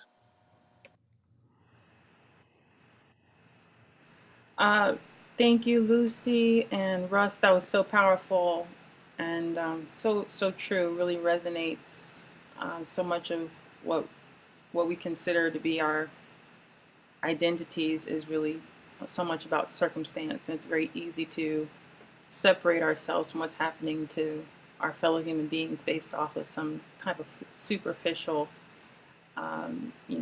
criteria. So I really appreciate that. That definitely rings true, and it's very inspiring and beautiful rendition. I love a cappella music. So I'm going to share with everyone today. First, I just want to thank Lucy for inviting me to this event, and thank you everyone for being here today. It is really a powerful experience to be part of this convening and part of this memorial, commemoration. Courtney, this is Ben, the tech person. I just had a quick question. Do you have any fans on in the background or anything like that? There's one. Yes, hold on one second. I'll talk. Yeah, just take a second. That'd be great. Thanks so much. Sometimes it can be helpful to check in on all those kinds of sounds in the background. No, thank you. I didn't realize that was gonna come across that much, but hopefully that's a little better. Okay. So, is that any better? I think so. Okay, great. Okay, thank you. Thanks, Ben. So this song is called Radiation Blues. It was written by Ellen Thomas many years ago, and I updated it in 2011. Ellen Thomas was part of the White House anti-nuclear vigil for many, many, many years. And this song inspired me, and I'll share it with you now.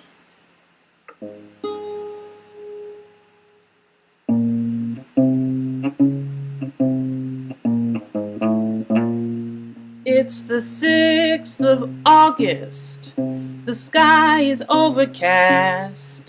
Each breath is a gift. I pray won't be the last. Counting breaths since 1945. I wonder if we'll let us stay alive. Hiroshima, Nagasaki, Fukushima. When, oh, when will Mother Earth be free? Will Mother Earth be free? Chernobyl, Nevada, Carolina too, all suffering from the radiation blues. Evolution seems impossibly slow. Peace through war is not the way to grow. Some build a better bomb for Judgment Day. Some hide and hope the rapture's on its way. Hiroshima, Nagasaki, Fukushima. When, oh, when will Mother Earth be free? Will Mother Earth be free? Africa, Australia, Asia too, all suffering from the radiation blues. Missiles on the ground, sea, air, and skies. Babes are born, no limbs, no hearts, no eyes. Who will save our future? They lament.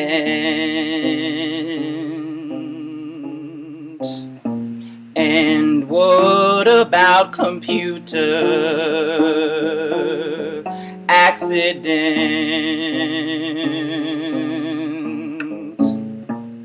Hiroshima, Nagasaki, Fukushima. When will Mother Earth be free?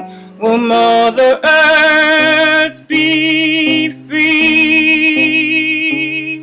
Chernobyl, Kansas City, Massachusetts too, all suffering from the radiation blues.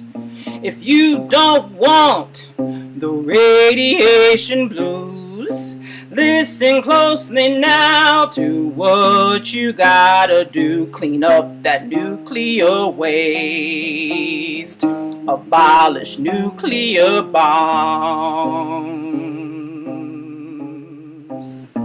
Get rid of nuclear power. Shut it all down.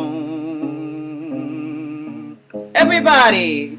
Hiroshima, Nagasaki, Fukushima.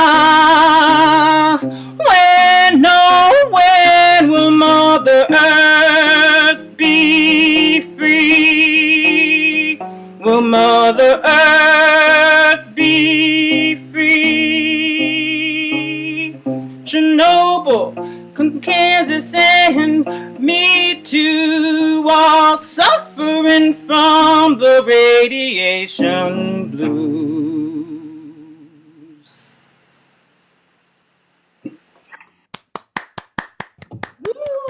Thank you very much. Thank you, everybody. Thank you, Courtney. Peggy Seeger, what would you like to say to Courtney?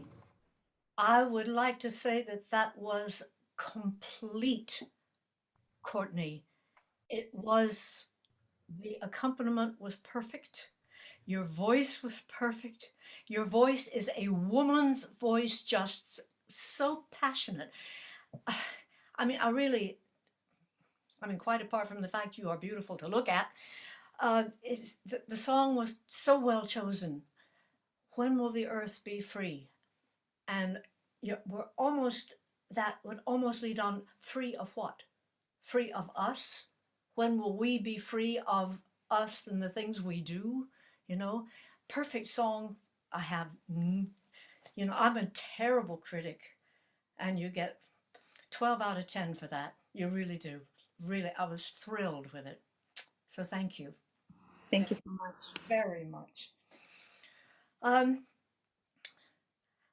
going to have trouble trying not to mention that we live under a global patriarchy. And that it's the job of men and women to get rid of the whole vibe that is running the world, the need to have aggression, the need to be better than somebody, the need to be on a racetrack and go faster than somebody. Where does all this come from? So it's my hobby horse at present, so I shall get off of it now.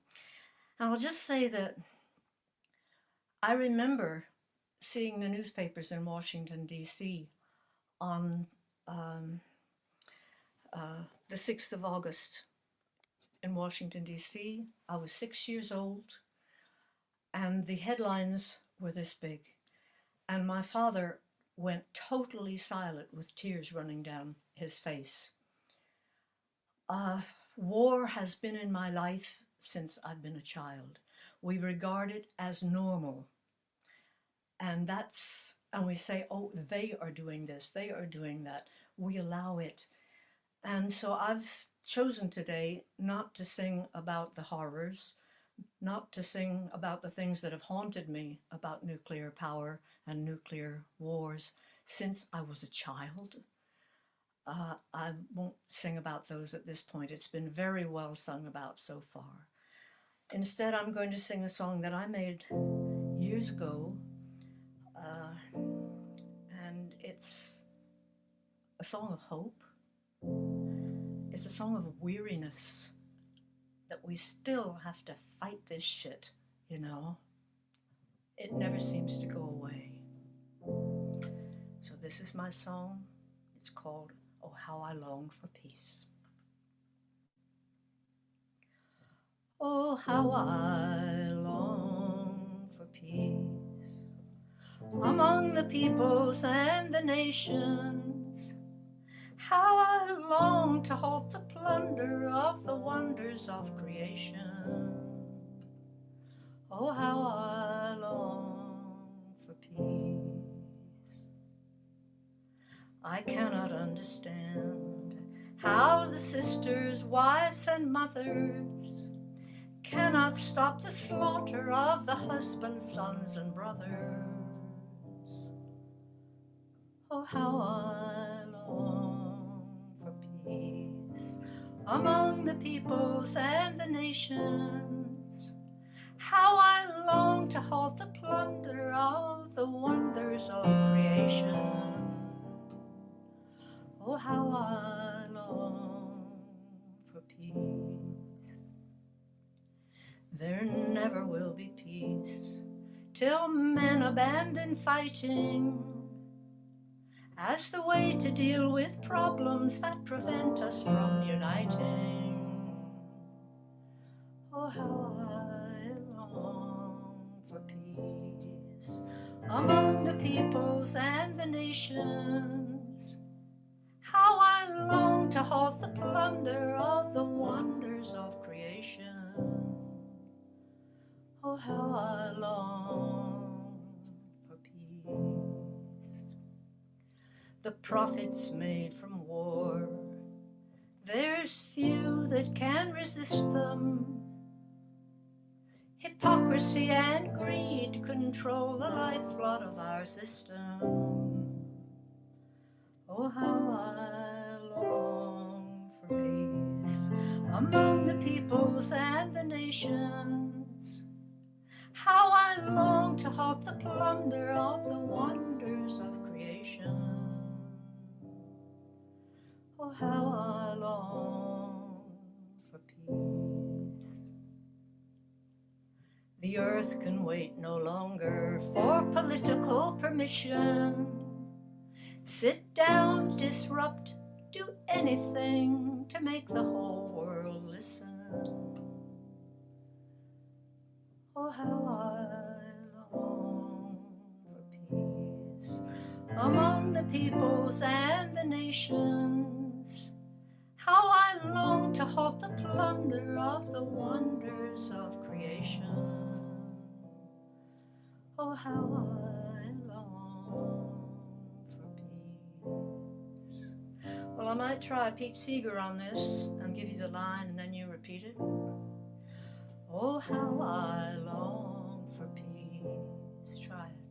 Oh, how I long for peace among the peoples and the nations. Among the peoples and the nations. How I long to halt the plunder of the wonders of creation. That's a hard line. How I long to halt the plunder of the wonders of creation. Oh, how I long for peace. Now maybe we'd all sing it together. Oh, how I long for peace among the peoples and the nations. How I long to halt the plunder of the wonders of creation. Oh, how I long for peace. I heard you in my head.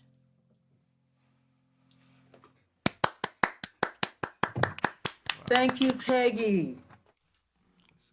Pat and Tex, what do you have to say to Peggy?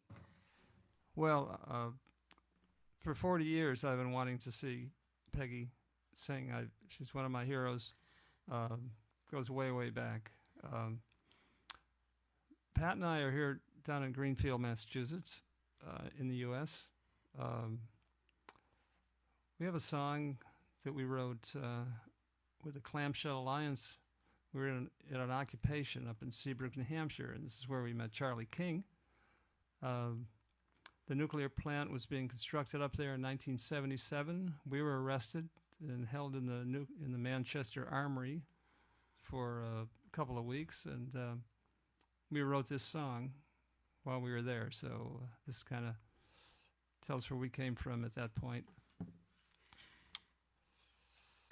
I have to say to Peggy that if your heart wasn't opened already, it certainly is now after listening to that amazing, deeply expressed song. And it's so quieting. I'm sort of relieved because our song is a very quiet, and I when we wrote it, I thought it was writing a political song, but that was 43 years ago. And I realized it's a spiritual song, and so we're just going to continue the mood, I hope. And this is called Our Mother the Earth is Crying.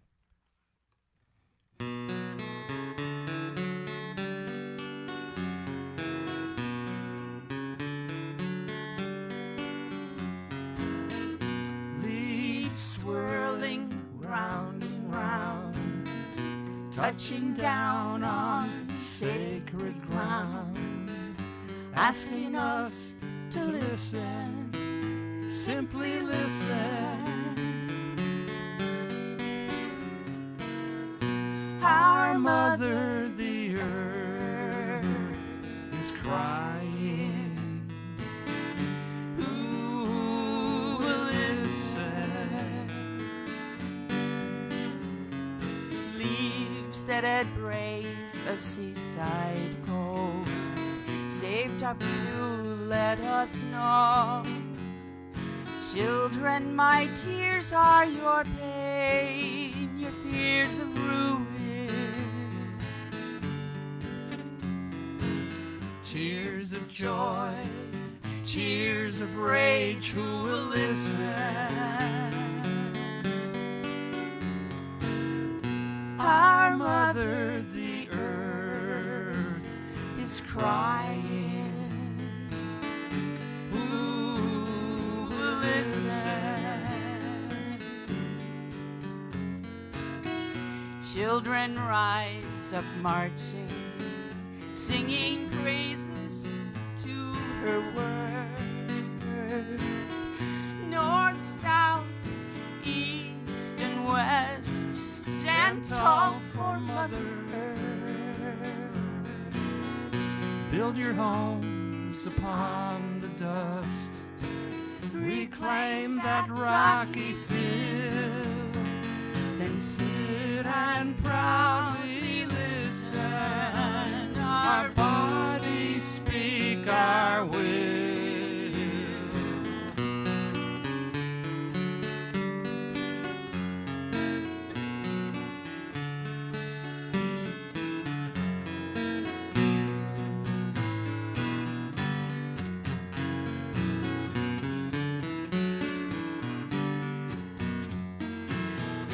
Tired men in uniform seem to steal our dreams.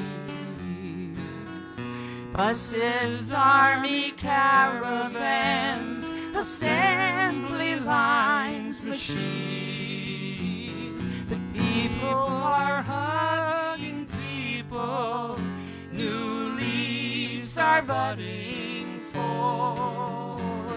And while the whole world watches, you can hear our Mother Earth. Our Mother, the earth, is crying. Are you listening? Tears of joy, tears of rage, are you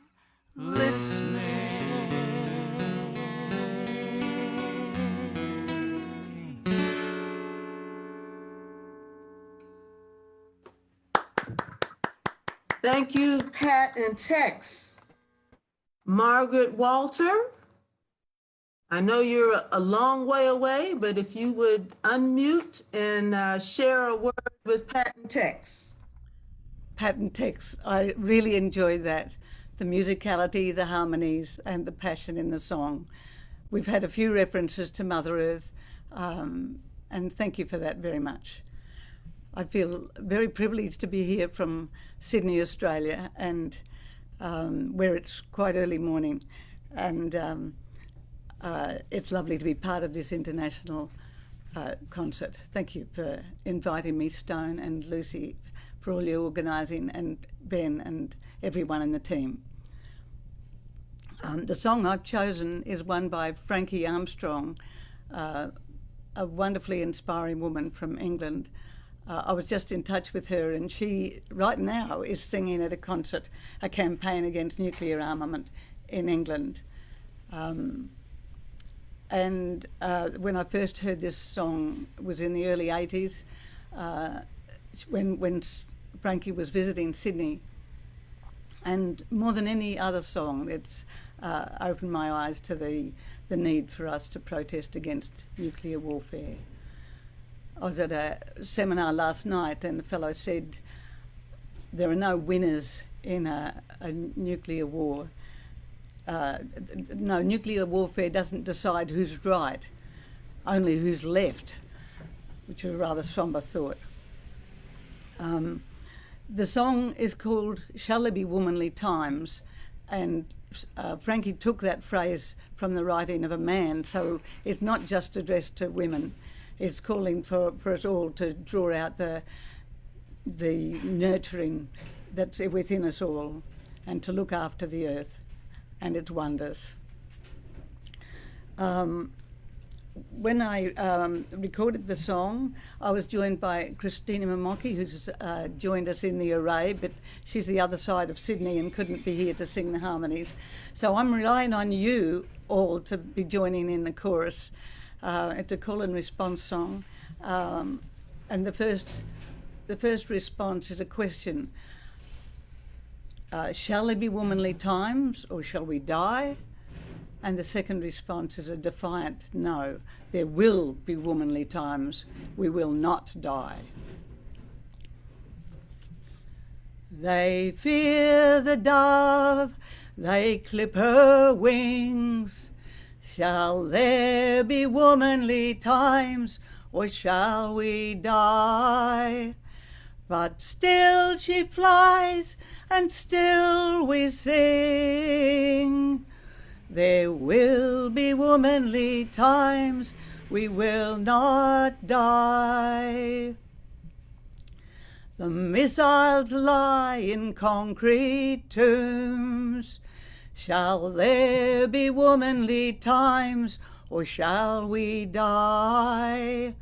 Born of the head and not of the womb. There will be womanly times, we will not die. Listen, hear the mothers cry. Shall there be womanly times, or shall we die? Sorry. Mothers cry. What gift is life if the world should die? There will be womanly times, we will not die. The greatest gift to give each child. Shall there be womanly times, or shall we die? Is science and nature reconciled? There will be womanly times, we will not die. The sun has ruled the age of man. Shall there be womanly times, or shall we die? Now moon, take up your place again. There will be womanly times, we will not die. We'll make a circle round this land. Shall there be womanly times, or shall we die? Join heart to heart and hand to hand. There will be womanly times, we will not die. Raise the question, let it ring. Shall there be womanly times, or shall we die? Now here's the answer, join and sing. There will be womanly times, we will not die. There will be womanly times, we will not die. There will be womanly times, we will not die.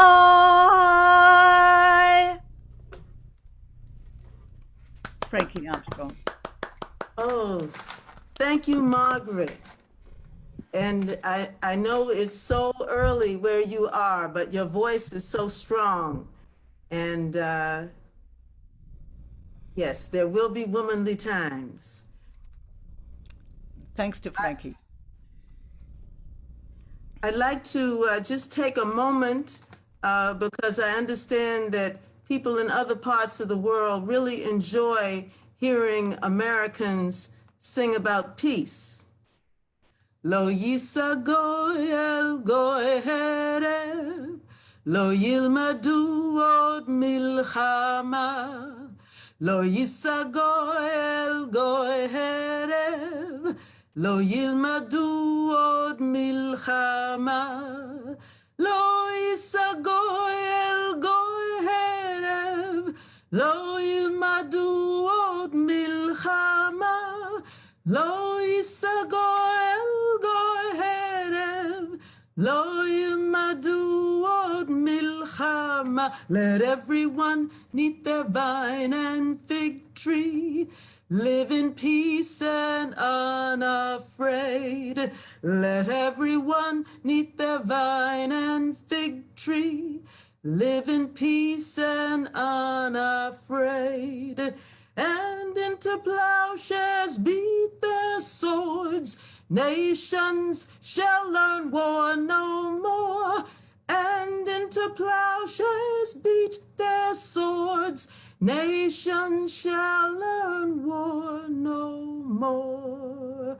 I'm gonna lay down my drones and bombs down by the riverside, down by the riverside, down by the riverside. I'm gonna lay down my drones and bombs down by the riverside. Ain't gonna study war no more, no war no more. I ain't gonna study war no more. Ain't gonna study war no more. Ain't gonna study war no more.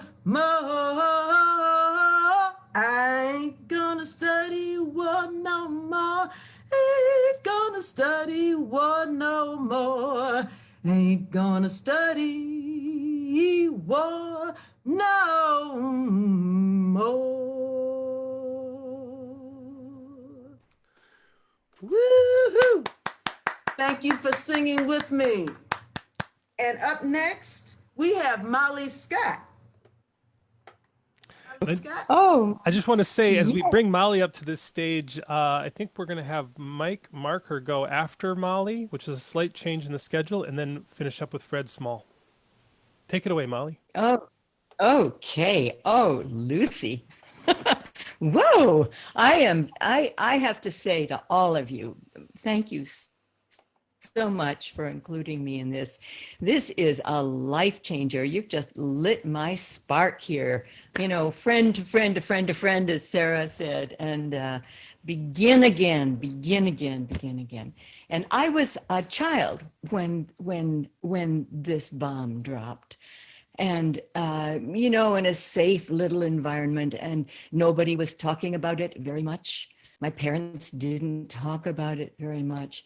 My awakening to this came much later, and it came, I live in Western Massachusetts, as has been said, as many of us are from this part of the world that are on this concert. And one of the things about living where I live up in the hill towns is that I have really rotten internet. So I'm not able to sing to you today in presence because we tried. And as Ben well knows, there just isn't enough bandwidth. Plus we have hurricanes and tornadoes and a few other things. But I want to say that as I see so many old friends here, and new friends and songs that are just lighting me up like a candle, that I got lit up by a candle when I moved up here into the hills from New York City and realized as a woman with 2 kids that I was living next door to a nuclear power plant. And there was a dragon snarling just over the hill. And then not very long after that, I began to work with Joanna Macy in despair empowerment work, which many of us have also been part of, and began to really put these pieces together. And I wrote this song that you're going to hear in 1980 for the first Women's Pentagon Action. And it's been sung over and over and over again, and in many languages, actually. And I really wish I could sing it now, because having heard all these voices and all these other songs, I think the way we do, you know, we song people, when we hear ourselves sing, we say, oh, here's some new thought. Oh, something, you know, I'm going to lay down my drones and bombs, Lucy. And if I were able to sing it now, I think it would be with new inflection and different meaning. The thing that is breaking my heart about when I listen to this song that I wrote called We Are All One Planet is that it's so true now. I wrote it all those years ago, and it's so frigging true. And the things that, you know, we're many years on, but these are the same struggles, and they are just more critical. And I'm going to cry in a minute, so it's just a good thing that I don't have to sing this live. But I want to tell you what we came to yesterday when we realized that I didn't have enough internet, is that I had an old concert from 1986. And some of you will remember this concert. It was to celebrate, it was actually a benefit for the nuclear freeze. And we had hundreds of people gathered in a beautiful ballroom that no longer exists down in Northampton to come out and celebrate that we were working for nuclear freeze. But it was also, we were also mourning the fact that Reagan had just gotten elected again. So it was a very heartfelt group of people, and I was joined by wonderful musicians, Bruce Kahn and Sarah Benson and Eugene Friesen from the Winter Consort playing cello, friends and family. I had my daughter singing there, and a whole chorus of people. And you'll hear, if I remember this video, and boy, it's a long time ago, you can hear the audience. It's also, because it's a video and because it's old, it's sort of impressionistic, you know, it's a very big concert with lots of light, but kind of fuzzy. And I so invite you to join along with this and sing with it if you know the chorus. There's something about this song that gets people to their feet and joining hands and singing in a circle. It's one of those songs that people just spontaneously rise, and we can't really all do this in this present circumstance, but here it comes. We are all one planet. And the words that I was singing then, I sometimes change now to all one being of earth, creatures of earth, because it ain't just us, folks, you know, it's the all of us. So thank you so much for my being able to participate in this way. And thank you, Ben, for, I hope, getting this video to work. Oh, and I'm younger, a little bit younger. So you can go ahead. You can go ahead and you mute yourself, then I'll go ahead and press play. I don't know. This is where I'm going to cry. Yeah, then we'll have some old video of you Okay, I'm muting singing with myself some so that I live can video of you sing. crying.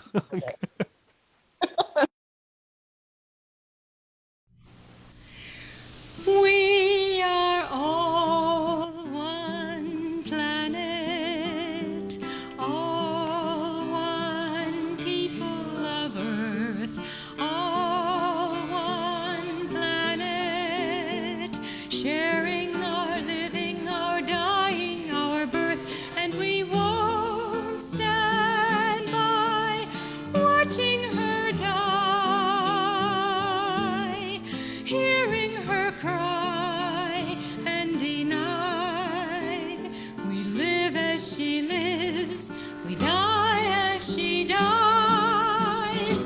We are all one planet, all one people of Earth, all one planet, sharing our living, our dying, our birth, and we won't stand by watching her die, hearing her cry and deny. We live as she lives, we die as she dies. So many ways to divide us, so many ways to build boundaries and walls, systems we set up to hide us, neighborhoods, nations, ignoring the call of the beings who live outside of the boundaries, inside of the skins that are different from ours, creatures whose eyes reflect the same skies and watch the same stars. So many ways to hurt and not heal, to speak and not listen, to act and not feel, and too little time to be simple and see the circle includes every bird, every tree, every you, every me. We are all one planet, all one people of Earth, all one planet, sharing our living, our dying, our birth, and we won't stand by watching her die, hearing her cry and deny. We live as she lives, we die as she dies. Think of the things we love. Remember the ones we love. Open our minds, our hearts, and our hands, and trust when we don't understand. We are all one planet, all one people of Earth, all one planet, sharing our living, our dying, our birth, and we won't stand by watching her die,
Oh, Molly. Thank you so much. And I'd like to ask Mike Marker to share a few words with Molly. Molly, that truly touched me, and I must tell you that I'm indigenous. I'm Arapaho from my mother's people, and we have an expression that we say here in the Coast Salish territory. I'm in Vancouver, and among my relatives who are the Coast Salish people, we raise our hands like this, and we say, Haishkasiam, all my relations, all my relations. And this is what you are invoking, an indigenous principle. And so I've been very fortunate. When I was a young man, my grandpa said to me, Michael, go off to university and see what those white people are up to. And I did, and there was a big banner with a hook-nosed Indian doing the tomahawk chop, and the big banner was over the bookstore, and it said, "Welcome to Eastern, home of the Savages." That was our mascot. We're called the Savages. I lasted about a year and a half, and then I told Grandpa, I really don't want to go to university anymore. Now, of course, I'd become a professor, and that's a shameful thing, I suppose, really. Mike, I want to ask you to move in closer to your mic. All right. Get closer to the mic, Marker. Yes. How's that? Is that better? That's better. Okay. Now, you can hear me better now? So I dropped out of university, and Grandpa said, so what do you want to do? And I said, I want to help a man save a river. And he says, where's that river? I said, it's in New York. And he says, well, then you must go and do that, because I know that you love rivers, and that's the way of our people. You'll travel.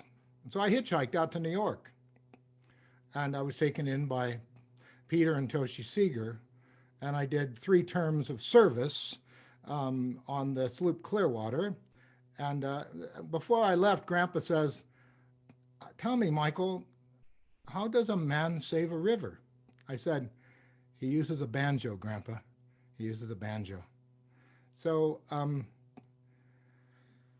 Pete sent out a cassette tape to a bunch of us at one time, and he said, he was sitting at the table in the cabin, I think, and he's just randomly talking in that Pete Seeger fashion. He's saying, I've got a bunch of tunes. Really don't know. I don't have words. So I want to send this out to some of you people, and maybe you'll come up with some words for these tunes that I've got. And so there was one tune that really caught my attention, and so I wrote words to it, and Pete and I hashed it out over the telephone, and it's called Raking Leaves, and it's now owned, I guess, by TRO Music. So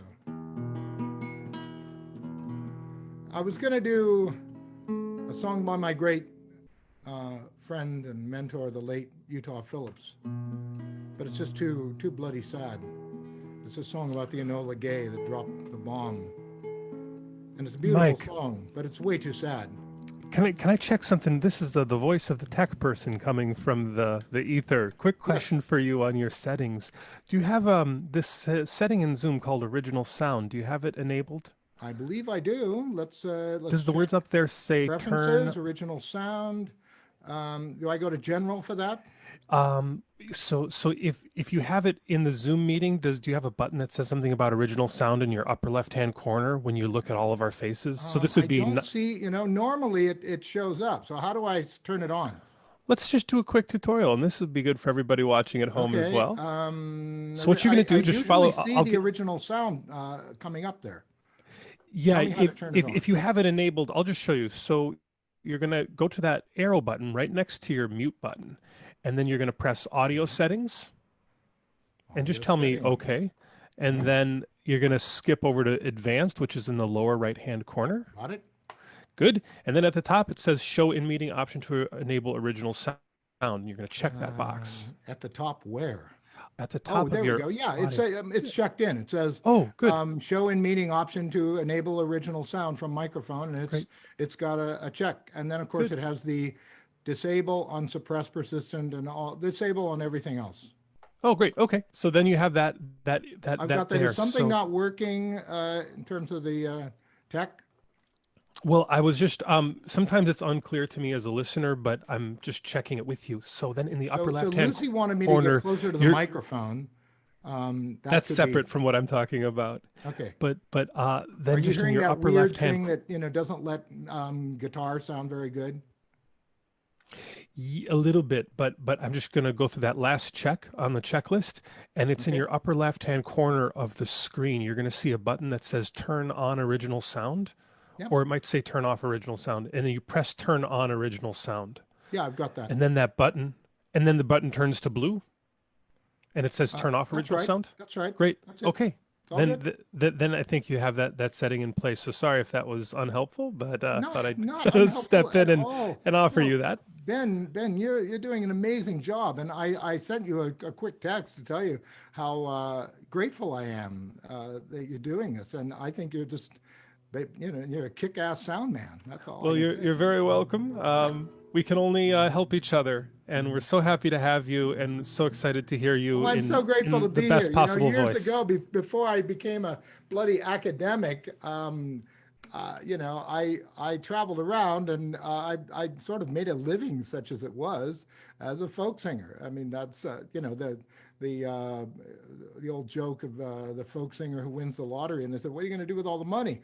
"Oh, just keep gigging till the money runs out." Really, So this is a song about peace that I wrote with Pete, and really the tune is his, and we argued over some of the lyrics, and I won. So if there's any complaint, then it's that Pete wasn't how to put it, persistent enough or effective enough to convince either of us to change some of the lyrics. So it's based on my understanding of how Indigenous people see the world and how my relatives have seen the world. And I wrote the song, I wrote the lyrics, and I'm using Pete's tune the night after the United States invaded and bombed Iraq. And there were millions of us in the streets, millions of people all over the world saying, "Please don't do this. What can we do? How can we stop this from coming?" And George W. Bush was insistent that he was going to bomb Iraq, and we could see it coming. And it was this sinking, horrible, hopeless feeling. And I wanted to cheer everyone up. And I wanted to say, perhaps we can't make peace. Perhaps we can't fight and prevail over the bullies, the world bullies, the patriarchy that Peggy talked about. Perhaps we can't do that,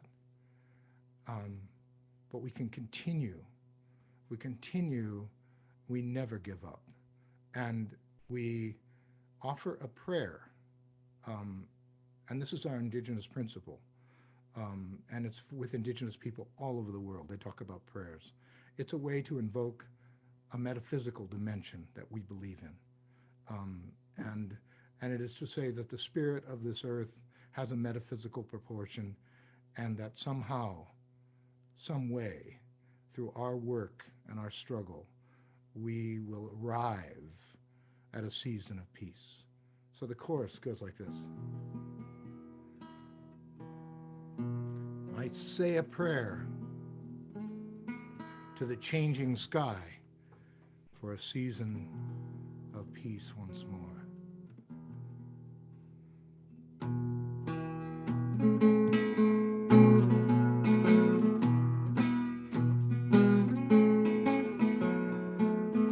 I'm off to rake the leaves again, like so many times before. I do my thinking best this way, at work in the out of doors, and each separate leaf is a long lost friend, lost in some long lost war. Then I say a prayer to the changing sky for a season of peace once more. Our habits seem ingrained in us. We don't want to take the time to go it slow or just say no to the gadgets of this crazy time. New technology meets old biology, Descartes' dream, a machine for war. Then I say a prayer to the changing sky for a season of peace once more. Each leaves a lesson yet unlearned, a story to be restored. The native people of this land knew all that we know and more. They knew the truth, life's a mystery, and killing cannot stop war. Then I say a prayer to the changing sky for a season of peace once more. The clouds are moving quickly now, bringing a time of rain to wash the dusty atmosphere. Father Sky sings his old refrain. Mother Earth requires a blanket, and they make their bed on the floor. And I say a prayer to the changing sky for a season of peace once more. I say a prayer to the changing sky for a season of peace once more. Thank you.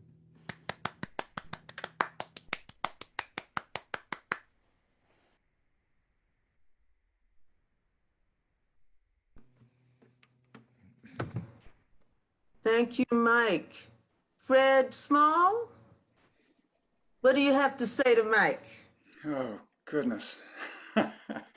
I'm so overwhelmed. Mike, I didn't expect to follow you. I expected to follow Molly, so I had all the things I'm going to say to Molly. But now I get to respond to what you have offered us in this sacred moment and in these challenging times. And I so appreciate your bringing indigenous wisdom to us as the descendant of colonizers. You know,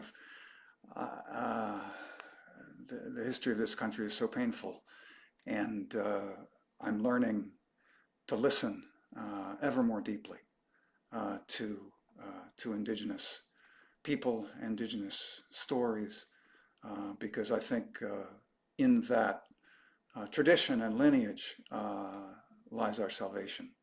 And listening to your beautiful songs and your stories about Pete, you know, so many of us we're blessed to know Pete, and some of us also, you know, spent some time on the sloop Clearwater.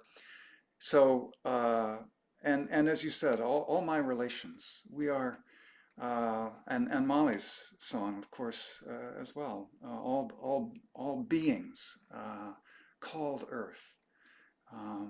So in our oneness, in our diversity, is that paradox of unity and multiplicity. So thank you for the gift of your song. You know, I'm looking out at all these faces, and you know, I've known some of you 40 years and more. You know, when I was growing up with the topical songs of the 1960s, they called those songwriters of that era Woody's children sometimes, and then we became Pete's children, and all of our relations, all of our cousins and our kinship, and we carry this lineage on, and the music changes and the music industry changes and the times change, but there will always be people writing these songs to the moment, to the calling of the moment, and it's a sacred calling. And I just feel so profoundly privileged to be here with all of you and to be part of this endless lineage of troubadours and balladeers and song leaders. And why I was chosen to, I looks like I'm the last person on the bill, which is a little alarming. But I love you all, and I hope you'll sing along on mute as we do to this song, "Cranes Over Hiroshima."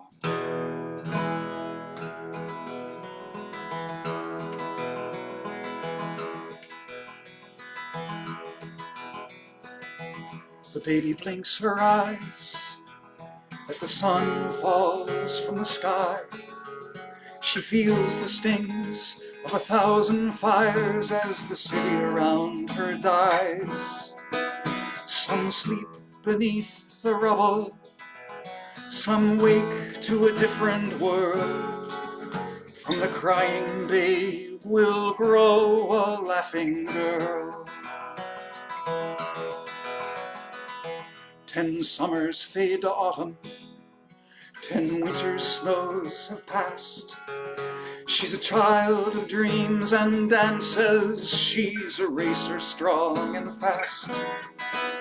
But the headaches come ever more often, and the dizziness always returns. And the word that she hears is leukemia, and it burns. Cranes over Hiroshima, white and red and gold, flicker in the sunlight like a million vanished souls.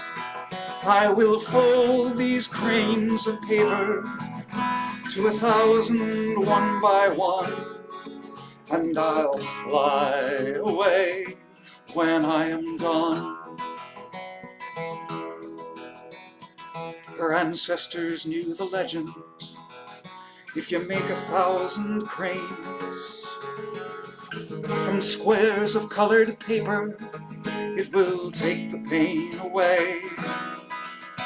With loving hands she folds them, 644, till the morning her stumbling fingers can't fold anymore. Cranes over Hiroshima, white and red and gold, flicker in the sunlight like a million vanished souls. I will fold these cranes of paper to 1,000 one by one, and I'll fly away when I am done.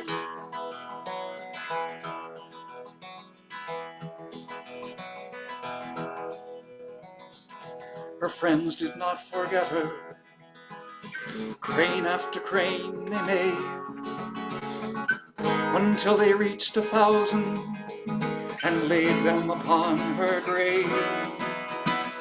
People from everywhere gathered together, a prayer they said, and they wrote the words in granite so none can forget. This is our cry, this is our prayer. Peace in the world, this is our cry. This is our cry, this is our prayer. This is our prayer. Peace in the world, peace in the world. This is our cry. This is our cry. This is our prayer. Peace in the world. This is our cry. This is our prayer. Peace in the world. This is our cry.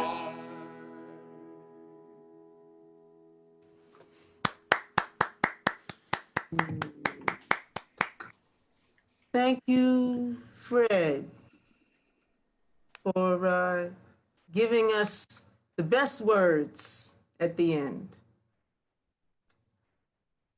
for us to carry forth and end the nuclear madness.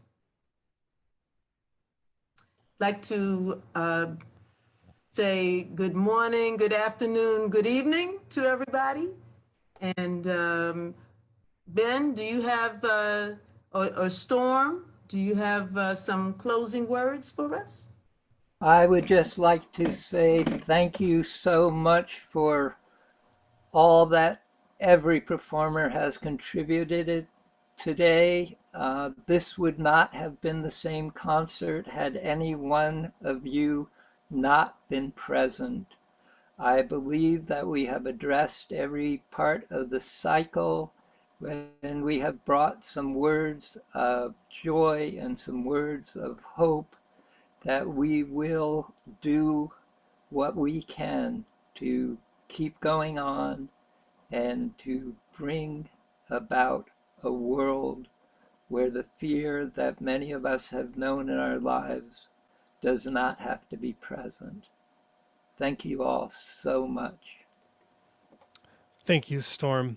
I want to thank Storm. I want to thank Lucy for putting so much work into the invite list for this program. I of course also want to thank all the performers, because the music you bring to this space is what makes it what it is. The intention and the outreach and the care and the thoughtfulness of our organizers, Lucy and Storm, is also a crucial piece of what makes an event like this what it is. Lucy had this wonderful idea for PMN using this moment of the pandemic when so many more people are using Zoom. Our geographical boundaries have completely changed. People's Music Network for many years was limited by geography primarily. The logistics of getting musicians together in a cost-effective way to share music in person was probably the #1 limiting factor on our organization for the better part of 4 decades. And since March, we've had different limitations. We've had the limitations of time. We've had the limitations of technology. We've had the limitations of who knows who.